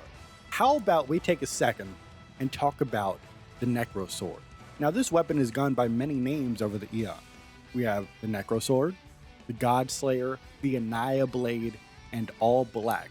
But the titles never mattered so long as Noel called it his. This sword is much more than a weapon. It was the first symbiote. And now, in the present, one of the All Black's children, I guess you can say, is Venom. And that child has returned to Klyntar and now raises arms against its creators. Now, the Necro Sword admits conflicted emotion. It doesn't know whether to be furious or proud. And it's conflicted because while Noel was trapped within Klyntar's heart, the Necro Sword bonded with others and learned what it meant to be revered, cherished, loved, and more. Now you look at the contrast between that and the way that Noel treated it, much like a servant, and it's reliant on another wielder defining it. But even so, it longed, it desired, it needed for Noel's grip, believing only he could harness its full potential, a belief it now realizes Noel instilled. Now going back to Venom, they now wield a sword steeped in ancient magic, enhanced by the fire of the Phoenix. If any blade could match All Black, this is it. Though recently claimed from a fallen ally, Venom swings it as deftly as Noel wields the All Black, as if he's held it forever. Ladies and gentlemen, we are looking at a battle between primordial fear and fearless symbiote.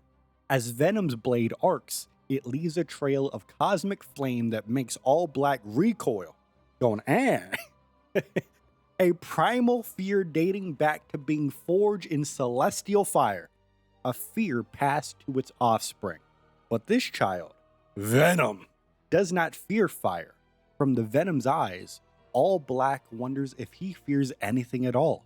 The Necro Sword comes to a realization. This symbiote has risen above its station Alexander Hamilton style due to the love shared with its host, Eddie Brock, as they achieved perfect symbiosis, what All Black has longed for but has never received, because the Abyss does not offer love.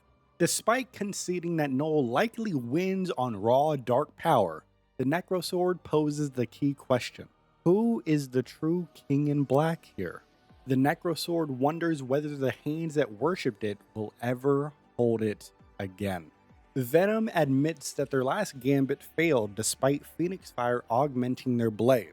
As Venom says, even with the flames of the Phoenix igniting our blade, Noel was far too strong. We failed. And so Rocket Raccoon pivots immediately to a new plan and says, maybe you take out the target. Maybe you didn't take out the target, but you did manage to distract that freak long enough for me to whip up a new plan, and this one's a doozy. Jean Grey, meanwhile, signs on sight unseen and says, whatever you got in mind, Rocket, I'm on board. Well, you might change your mind when you find out what your part of the plan is, Red.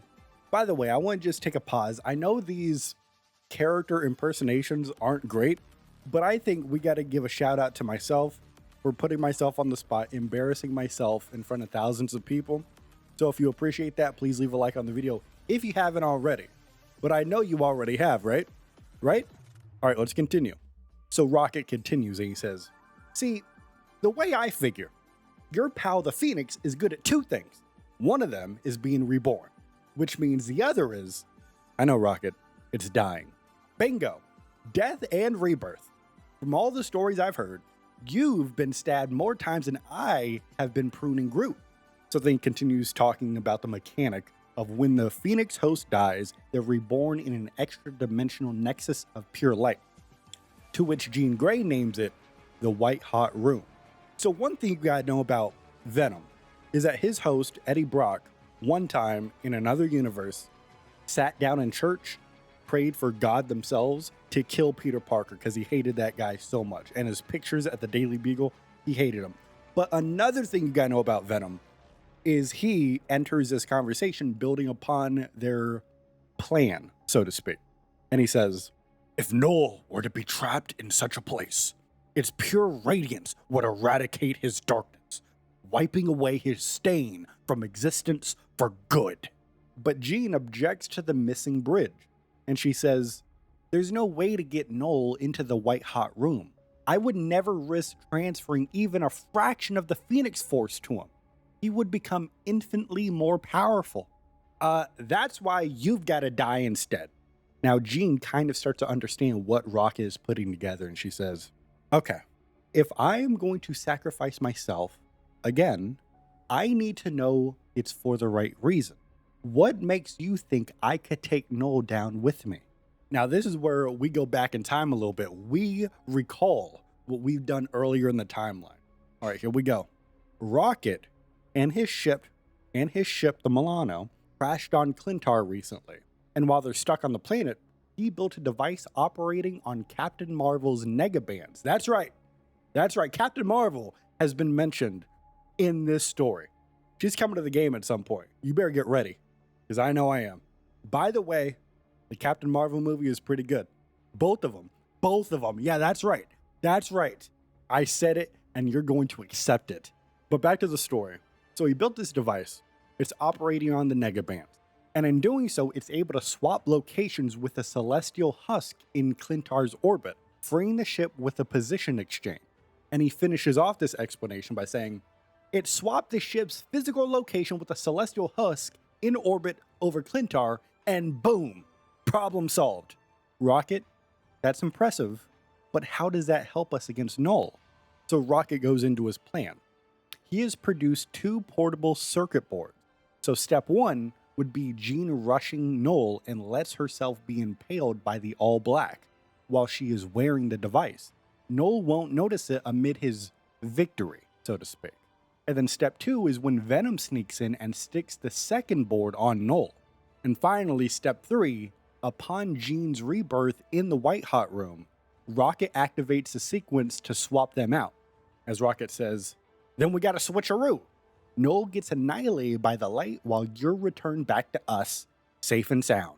Well, in theory at least. I can't guarantee this tech will work across dimension planes, but everything else we've tried has failed.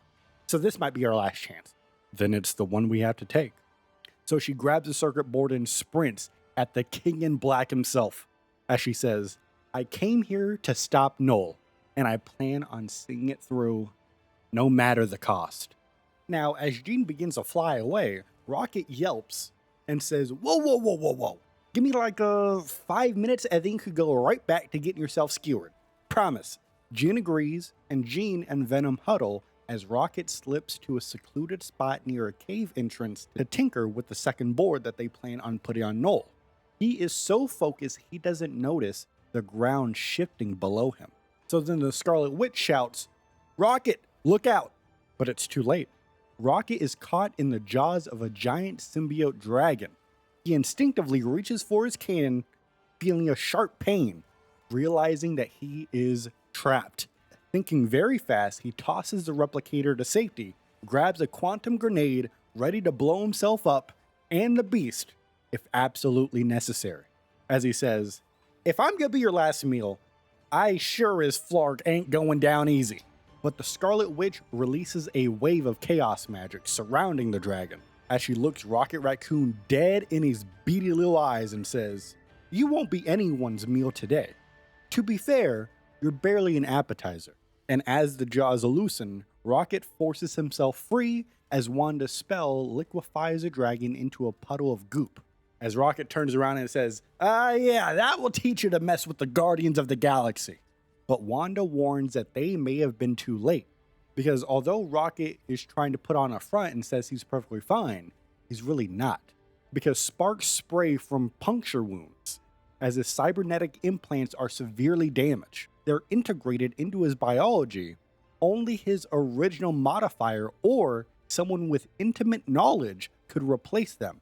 As Rocket says, hey, you've got to find Groot for me, and tell him I'm sorry, that I didn't want to go out this way, and that he doesn't need me to watch his back anymore.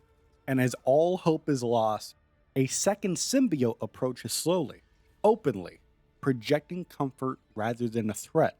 And this goes back to earlier in this timeline where we talked about Groot making friends with symbiotes. There's still some of those out here on the planet. Additionally, Jet the Land Shark has also become friends with some of the symbiotes. And now the bond with Rocket symbiote apparently endured, and now it returned. And the symbiote envelopes Rocket, inspects the wounds, then withdraws and morphs into tool-tip tendrils. It then repurposes parts from Rocket's own blaster, fabricates temporary replacements for his implants, and installs them with surgical precision. The components then power up as Rocket can tell he's going to be okay now. He finishes the second board and rushes to rejoin Jean and Venom. He'll have some questions later.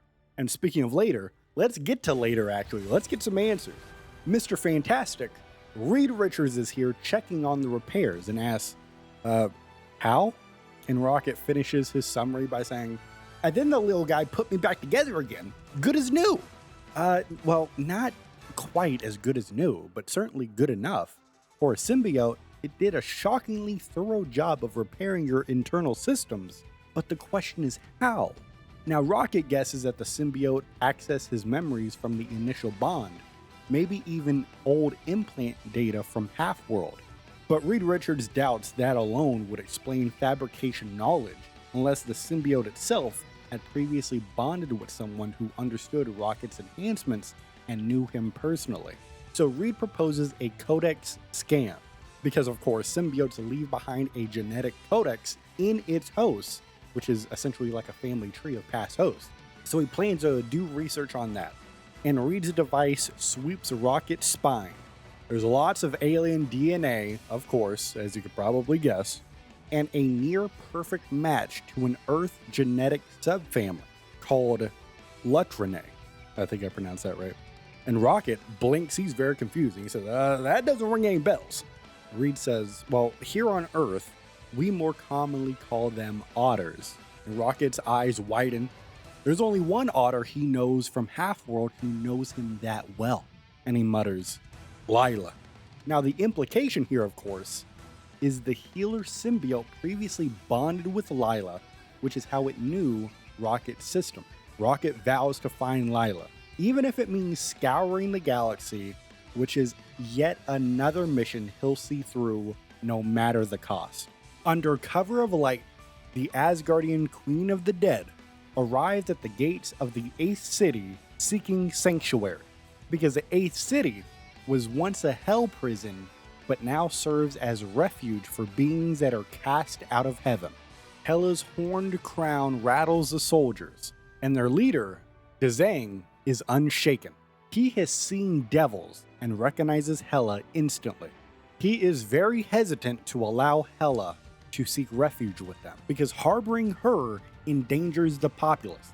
But he's conflicted because this is a place for refuge, and she's clearly fleeing something.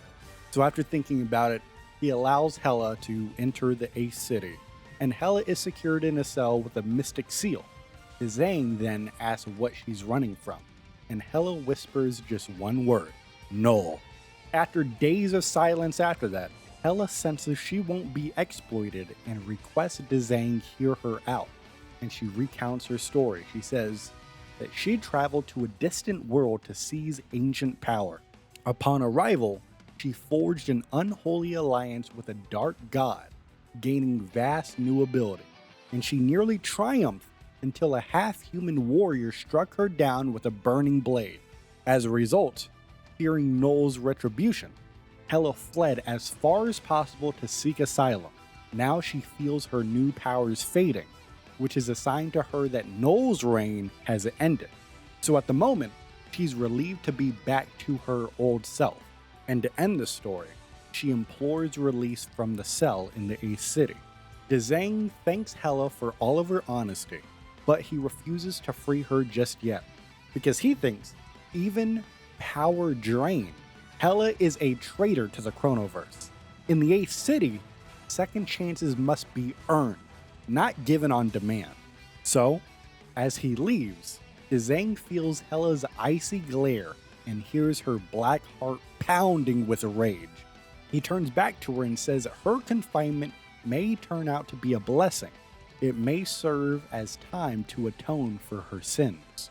Dzang will not judge Hela, but he expects her own kin will come to deliver justice soon, and he is ready. The 8th city, once a hell prison, has now become a refuge for those that have been cast out of heaven. Its people chose their protector and named him Dzang, after he vowed to be the last to leave hell. Now, under the cover of night, Hela arrives and pleads for sanctuary. Dzang then jails her behind a mystic seal and asks what she's running from. After a long pause, she whispers one word, Null.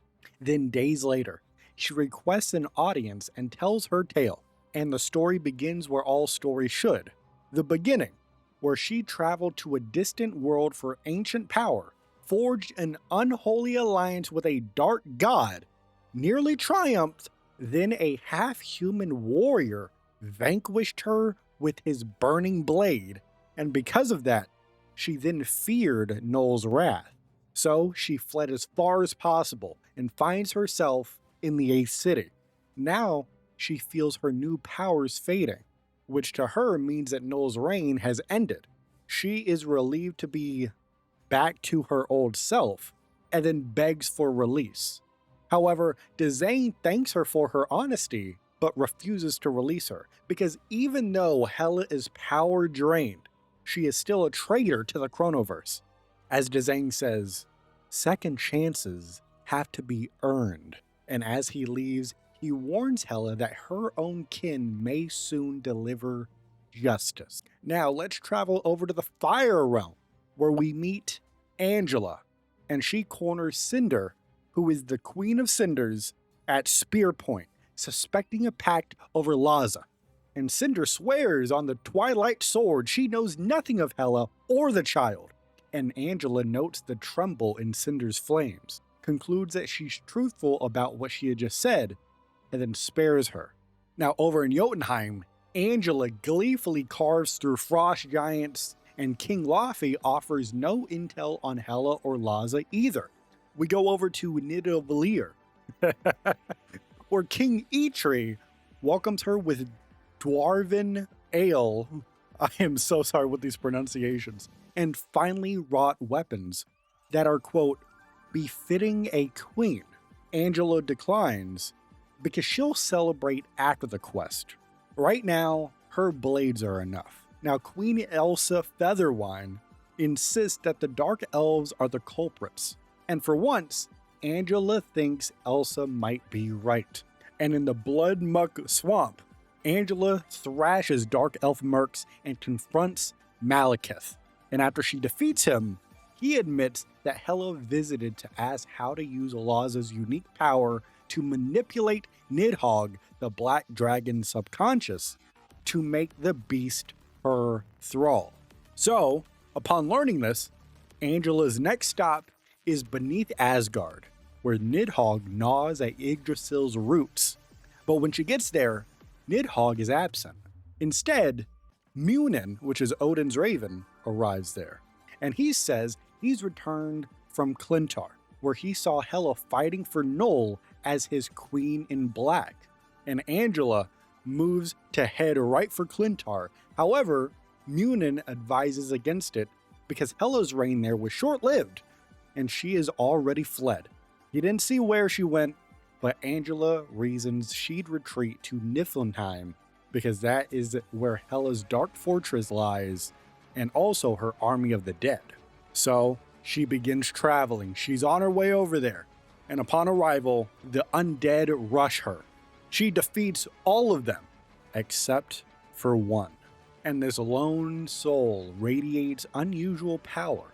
Some green, yellow tatters with a dragon tattoo and a glowing fist. As Angela says, "Hold, warrior, I mean you no harm.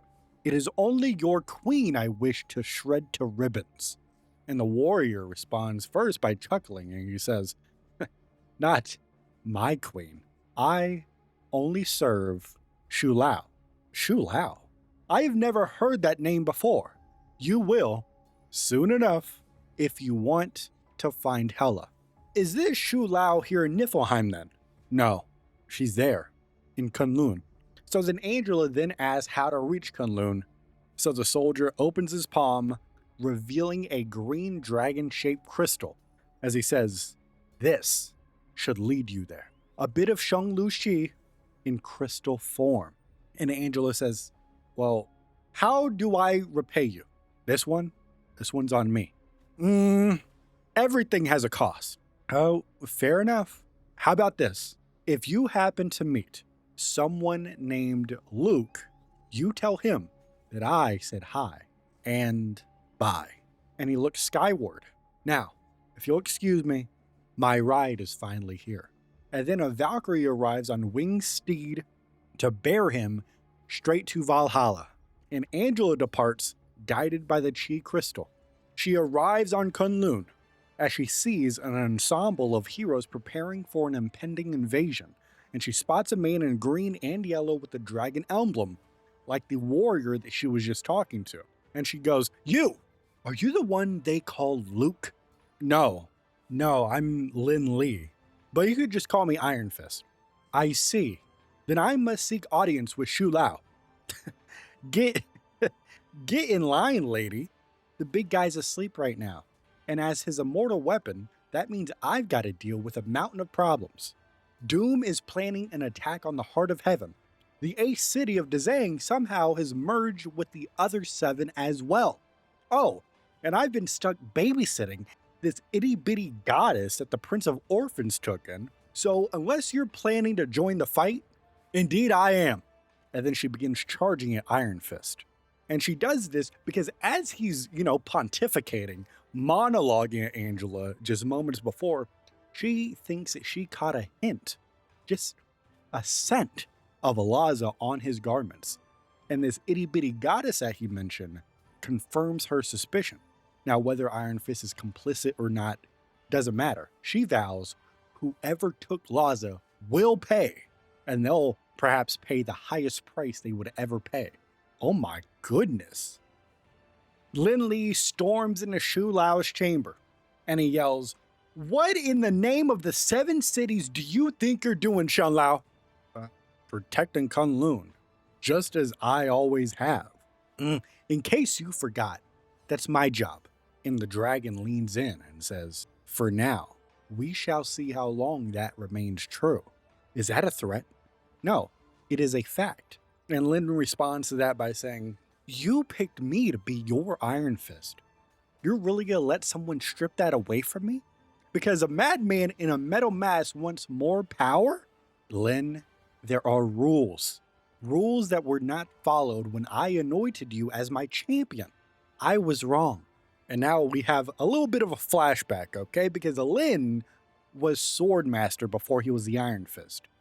Wielder of Fuji's blade until a Kimio killed him, and his body washed up onto Kunlun, with Shun Lao reviving him with the Dragon Chi, making him the 67th Iron Fist without the formal trials that came with it. Now, the traditional path, per the Book of the Iron Fist, is to conquer the Shinlung trial, culminating in punching Shu Lao's heart to take the power. in which Xun Lao's chi is taken, not given, until Lin. So we're dealing with some first ever stuff right here, okay? 67 Iron Fists, and they switch up how they operate with Lin? All right, so we continue on. Dr. Victor Von Doom comes back into the scene, and he's targeting Kunlun to seize Xu Lao's chi, which now is tinged with chronovium. So, this is still a little bit in the flashback. Finding Xu Lao sleeping, Doom plans to carve out the heart and steal the true source. However, the dragon reawakens and the heroes rally, so Doom pivots to Plan B. And I hope you're ready to learn about what Doom does next, because this man is incredibly petty, if we didn't already know this based off of everything we've talked about before. But this man Doom, all right, he didn't want to wake up the dragon, but he did, so he's got to pivot. And his pivot is incredible. Doom then publicly exposes Lin's illegitimate ascension as the Iron Fist, humiliating him, then challenges Xu Lao to initiate the Shinlong trial so that he can become the one true Iron Fist. As he says, I would thrust my armored fist into the hearts of 1,000,000 dragons. And let's take a pause here in the story. Let's just acknowledge how insane this man is. Dr. Doom wants to become the next Iron Fist. He just outed Lin. That's why Lin, in the present time right now, is so upset. He just got outed as being illegitimate. Dr. Doom out here saying, you're nothing. You're trash, kid. I said, oh my goodness. All right, let's continue. There's this ancient, rarely used clause that when the 7 capital cities of heaven converge into the heart of heaven, a challenge to an immortal weapon triggers a trial where each city may field a representative. The outcome of this is that it expands this into a grand tournament. Defeat the other immortal weapons to claim the title and the chi. Now Xu Lao invokes this loophole to delay Doom's grab, but neither dragon nor disciple is excited about the road ahead. Now we jump back in the present day, where Lin is cooling off in the conversation a little bit now, and he says, so if I want to keep being Iron Fist, I just win a battle between the immortal weapons, right? Xu Lao responds by saying, yes, that is correct. Lin thinks he'll win by default if the others don't show up, because right now the Prince of the Orphans is missing. The cities are fused, so he just thinks there's nobody to fight. Also, he's a bit busy babysitting an Asgardian baby that the prince left before he left. Did I just say left twice? Yeah. And Lin admits that the baby is kind of growing on him, and now Angela and I are cool. But Xu Lao then drops the catch of this and says, if a city's weapon is absent, its immortal beast chooses a new champion from anyone present in the heart of heaven. And then Lin groans at that idea and says, oh, you mean where all of the multiverse's greatest heroes are hanging out right now? That's great. So then Lin's solution is to ask, what if we follow the rules right now? Let me do the Shinlong trial and punch your heart like the 66 before me. Then Doom's challenge has no legs. And Xu Lao says, the die has been cast. One challenge cannot nullify another. The tournament must be seen through now. And Lin says, Doom's gonna cheat. Lin, I know his reputation. And yours. Stubborn, impulsive, unyielding. Why always lead with your fist even when the fragments in your arm ache? And Lin says, because I've always been trying to prove myself. I've got a hell of a legacy to live up to. And Xu Lao responds and says, then earn it. Prove you are my one true champion. Prove a bruised ego won't keep you down. Prove you deserve the name. And that, even with the sword of Fuji shattered, you are still a worthy heir of Fuji. Do you really think I could do that? It does not matter what I think, only what you think. So then Lin's confidence begins to return, and he says, if I mop the floor with these other immortal wannabes, no questions are going to be asked of me again, right? That's correct. So, what do you say, my champion? And now Lin, his fists are blazing. He says, just this. When do the games begin? We are here at a shattered corridor leading out of the Xinglong Arena in the heart of heaven, as a Loki strolls in and calls the bluff. He says, "You can show yourself now. I can see right through that adorable little cloaking spell." And the figure decloaks. It's Doctor Doom. And he says, "I expected no less from the new Crane champion. But tell me, how did you persuade the Crane mother to choose you?" Loki smirks and he says, "Well, the right words in the right order can be quite magical, and I've always words to spare." So then Doom muses that Asgardian enchantments shouldn't work on an immortal beast.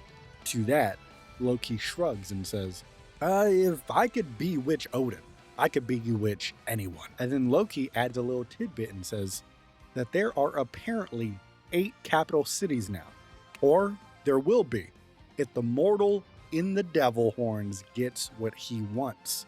And the two then return to business because Doom owes Loki payment for their arrangement, to which Loki says, in full, "It is about time for a flashback." And this is after Klyntar, where Loki is hunting for Hela for betraying their pact by crowning herself Null's Queen in Black, to which then she flee to the Ace City, now merged with the other 7 into the heart of heaven, where Loki comes to have words. Strong words. However, Kunlun is chaos, because the time stream entertainment has rattled the magical realms, with Shong Lao being frozen in time, and factions scramble either to revive him or steal his chronal tinged chi. As always, Doom aims for the latter.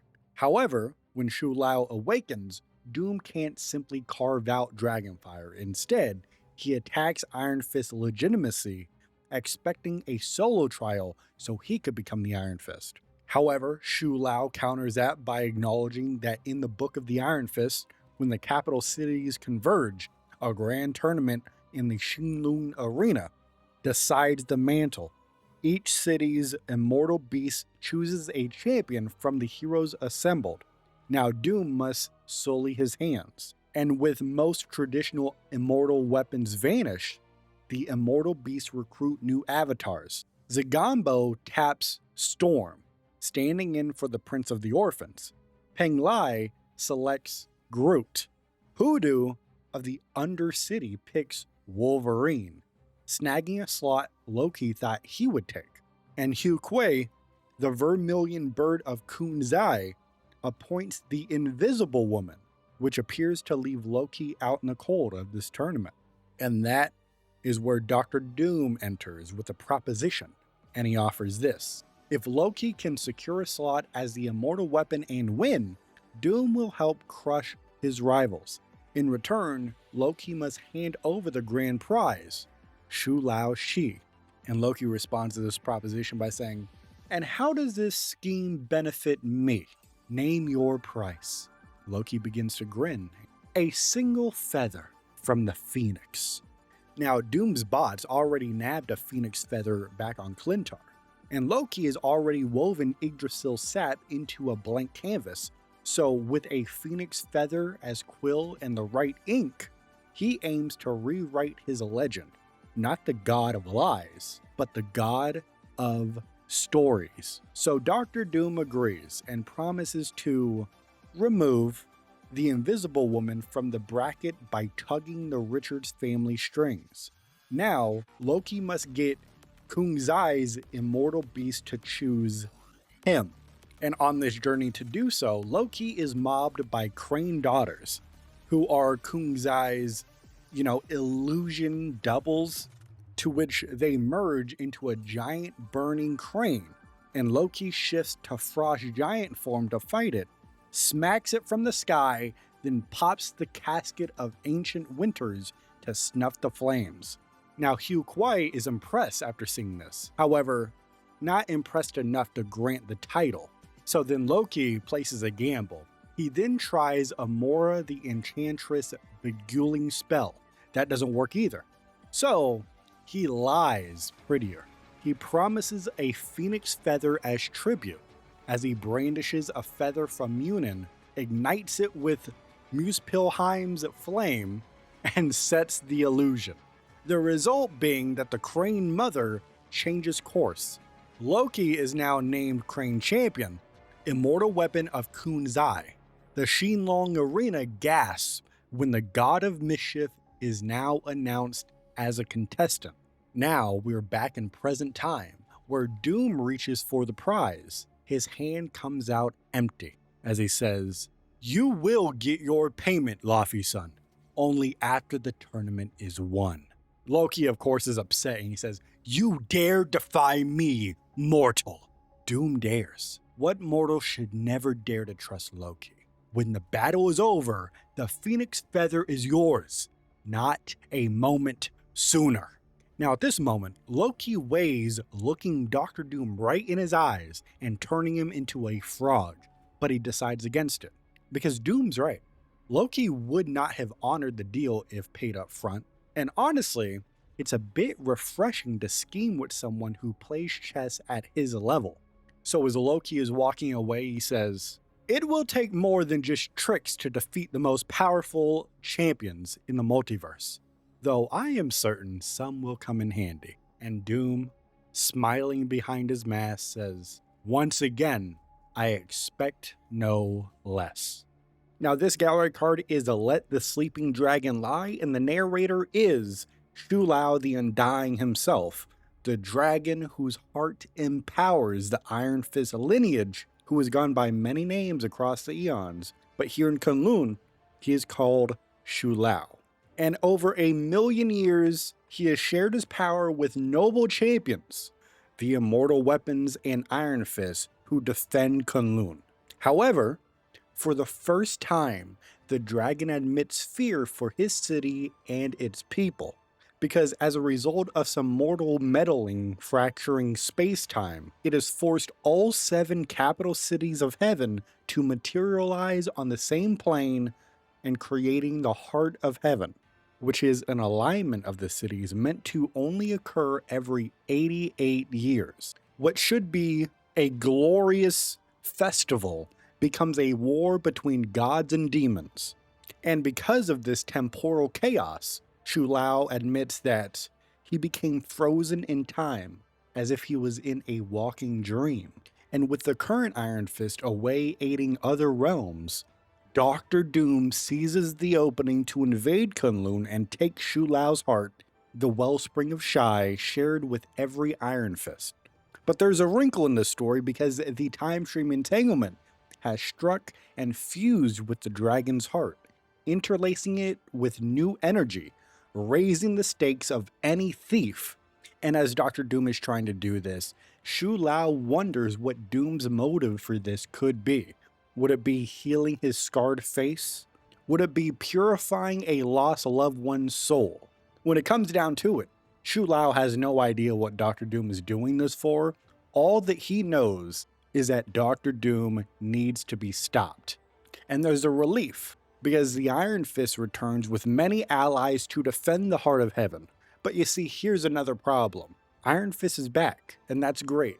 But Lin Li did not earn the Iron Fist mantle and power and responsibility traditionally, like the dozens upon dozens before him.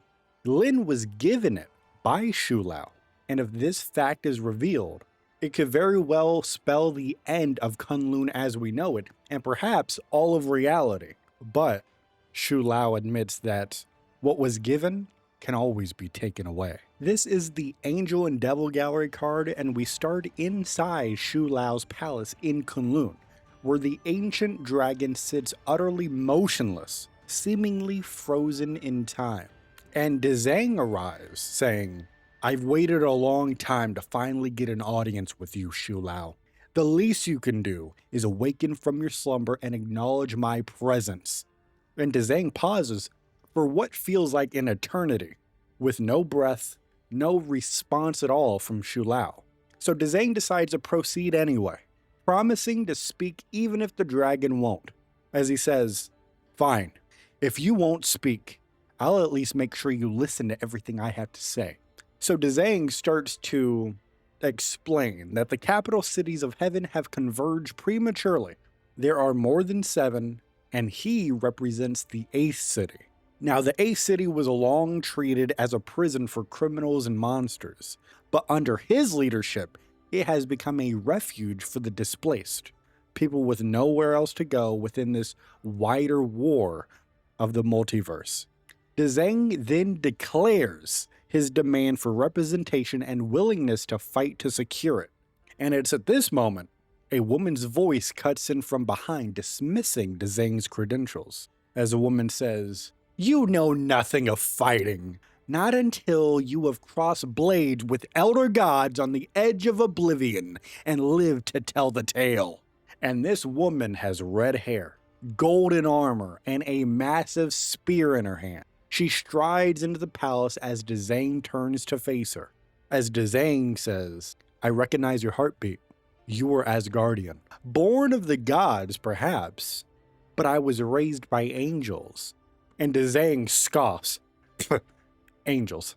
I lost faith in those a long time ago. Then I will make you believe again." So swears Angela, the hand of heaven. And Angela attacks, but Dzang evades effortlessly, avoiding any contact with. And Dzang decides that at this moment, he needs to pontificate a little bit as he says, "I've been to hell and back, slayed my share of beasts, faced enough devils, and you're destined to become one yourself. But if that's what I need to protect my people, I'm okay with it. I know exactly what you are. Only a devil would offer sanctuary to a witch like Hela." And Dzang hits back and says, "Everyone deserves a second chance. That includes all of us. You, me, Laza." And hearing that last name shocks Angela. She's frozen. What do you know of my sister? I know she's safe, and that you'll be reunited soon. But only if we could survive the battles to come. And to do that, an angel may need to make a deal with a devil if she dares. Oh, I wonder what they're cooking up here. This is the Lies of Lin Lee gallery card, and it's a passage of the Book of Doom. And we start with Dr. Doom arriving in Kunlun hunting a rare resource, which is a Chronovium variant supercharged by Shu Lao Shi.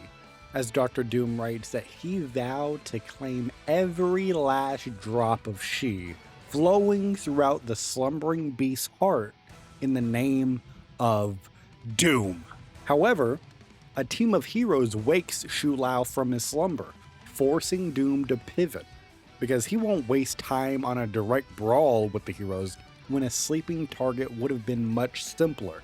So, Doom decides to claim the Shi legitimately, throwing shade at the current champion, and Doom recites the Xinlun trial, where Doom explains upon completion, only then can they claim the power of his Shi and the title of the Iron Fist. Now, Dr. Doom has heard the rumor.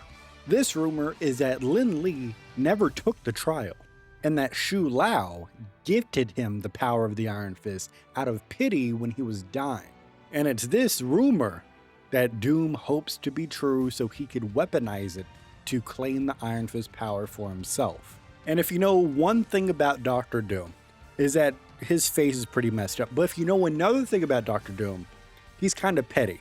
So this man stanced up in front of all of the heroes and the dragon, says aloud in front of everybody, "I challenge Shu Lao to a proper trial," citing the fact that Lin Lee's claim to the Iron Fist was illegitimate.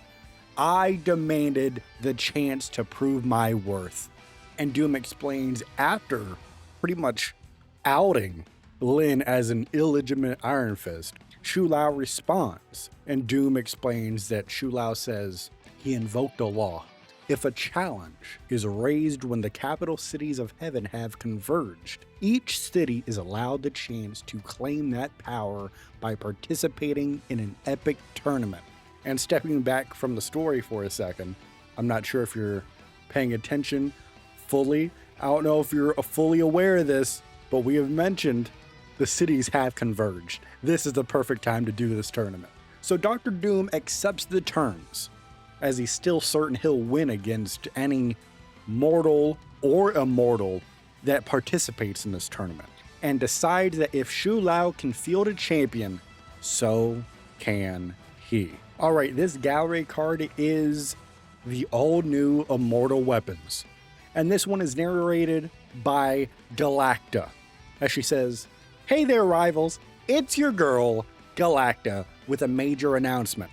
Someone, I'm looking at you, Doom, decided it would be a good idea to challenge Shu Lao to a fight for his Shi. And now, every Immortal weapon can get in on the action. Now, most of the Immortal weapons were lost in the time stream, so each of the capital cities had to select a new champion. And boy, did they make some unexpected picks. Shu Lao is obviously sending in his current Iron Fist, the martial arts master, Lin Li. And rumor has it, Lin may have not actually earned his fancy fist fair and square. But moving on, Zagombo picked Storm, while standing in for Tiger's beautiful daughter is Angela. And do you want to know who was chosen to represent the lush island of Penglai? I've got just 3 words for you. He is Groot. And then moving over to the Kingdom of Spiders, ironically, they passed on our pals Peter and Peni to go with the Black Widow. And for the Undercity, the immortal beast known as Hoodoo is betting on our favorite feral fighter, the Wolverine. And finally, it's the man who challenged Shu Lao. You love to hate him. He's Loki. Wait, something's not right here. So instead of Doom, it's Loki. And if that's not already surprising enough, there is a new entrant. For the 8th city, they throw in a champion in service of Yinlong, the Black Dragon. As Galacta says, "We've got another competitor." From the 8th city, folks here know him as Dzang, but you can call him Daredevil. This is the Inner Devil gallery card, and we are starting off at the Xinlong Arena at the heart of heaven, just moments before the tournament begins. And the crowd is absolutely floored as Dzang steps forward to announce he's competing. And they don't realize the man behind the mask is Matt Murdock. Now we get a little lore drop from Matt, just to us the audience. He's not saying this as dialogue, but he's saying, "As Matt Murdock, I spent my days protecting people who had no way to protect themselves. That devotion carried over into my double life as Daredevil. But the safety of my people came at a steep cost, a piece of my soul. However, now there are no more bargains. He hunts the hand to extinction and passes sentence on their demon lord, the Beast." As Matt explains a little bit further and says, "There was once a time that I had let their demon lord, the Beast, control me as his fist, but I have a new mission now. I would descend into hell and claim his life for myself." Now his plan to do so is to dismantle the clan hideout by hideout, further isolating him. And this fight continued until ultimately Matt Murdock was victorious, kneeling with the Beast's severed head in his hand, but the victory rings hollow. Matt begins to hear demons laughing as he senses endless warlords, the splinter realms gnashing, gods dying, and bodies cast into God Quarry, and his faith collapses. Matt realizes that his faith has lost all of its meaning and his sins had amounted to nothing. Now, when Matt killed the Beast, it freed Yinlong, an immortal dragon who offers a pact to Matt. He will help him absorb the Beast's power if Matt becomes his champion and restores the 8th city to its rightful place in the heart of heaven. And Matt views this deal as a necessary evil, and it was a burden that only he could be trusted to bear.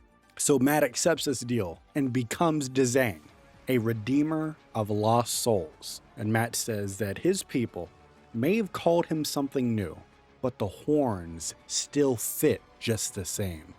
And now at the tournament, while the heroes are fighting for Shu Lao Shi, Dzang targets the Sword of Fuji, the only blade that can break the seal of Shiyu's tomb, with the ultimate goal being Shiyu restoring balance to the universe. However, the problem is that the sword is shattered into Lin Li, specifically into Lin's arms. As Matt says, he's a noble warrior, but he's not going to sacrifice his sacred weapon willingly, which means I'm going to have to take it the hard way. And you got to remember, Matt Murdock, Dzang, Daredevil, he doesn't want to do this. He doesn't want to hurt Lin. He does not want to hurt Kunlun's protector. He remembers Danny, the former Iron Fist. But Matt needs to do this now because delay means more suffering, especially, as he says, if we don't end this war soon. Innocent children, like little Lhasa, I cannot allow that. I also can't sit back and let more sinister forces twist this chaos, just like Hela did. As long as there's still some good left in this world, I am not planning to let anyone stop me now. And that, my rivals, is the story so far. Go down in the comments, let me know what you think. I personally am loving Season 4 so far. The story has been very good. I like this tournament setting. I like how Lin has been exposed as being an illegitimate Iron Fist. I love the reveal here where Daredevil has been Dzang the whole time. Not the whole, well, basically Dzang the whole time. But, you know, in terms of the narrative, we heard about Dzang back in Season 0 with Iron Fist's story. We didn't know that was Daredevil back then, so that's cool retroactively to know that was Daredevil. Now, we haven't completed all of the stories before Daredevil comes out. We'll have another timeline probably next week or so, or right before Daredevil comes out, where we'll finish off the stories. And I think at that point is where we get the explanation where he'll stop going by the name Dzang and go back to Daredevil. And that's how we play Daredevil in the game. So I expect the tournament to wrap up maybe before Daredevil comes out. But regardless, I'm liking where the story is going. I like how Dr. Doom, he's still being petty. He's trying to, you know, worm his way into being the Iron Fist, which is crazy. This dude's trying to steal the Darkhold, betraying Dracula, trying to erase Ultron from history, pretty much, from the multiverse. And now he's trying to be the Iron Fist. This dude is just a menace. He's just going around doing stuff. I love it so much. But again, go down in the comments. Let me know what you think. Like at the start of the video, let me know what you think of this new format for the timelines. Do we like this? Do you like this more compact but more focused timeline where the stories tie into the current season that we're covering? Let me know what you think of that. All of that said, thank you so much for watching. But you have to remember, even though I thank you for watching, you and I, we are rivals till the end. And it doesn't matter if we all walk into a tournament where the winner gets Shu Lao Shai and all of you just basically take a knee and forfeit the tournament so I can win. I am never going to forget that.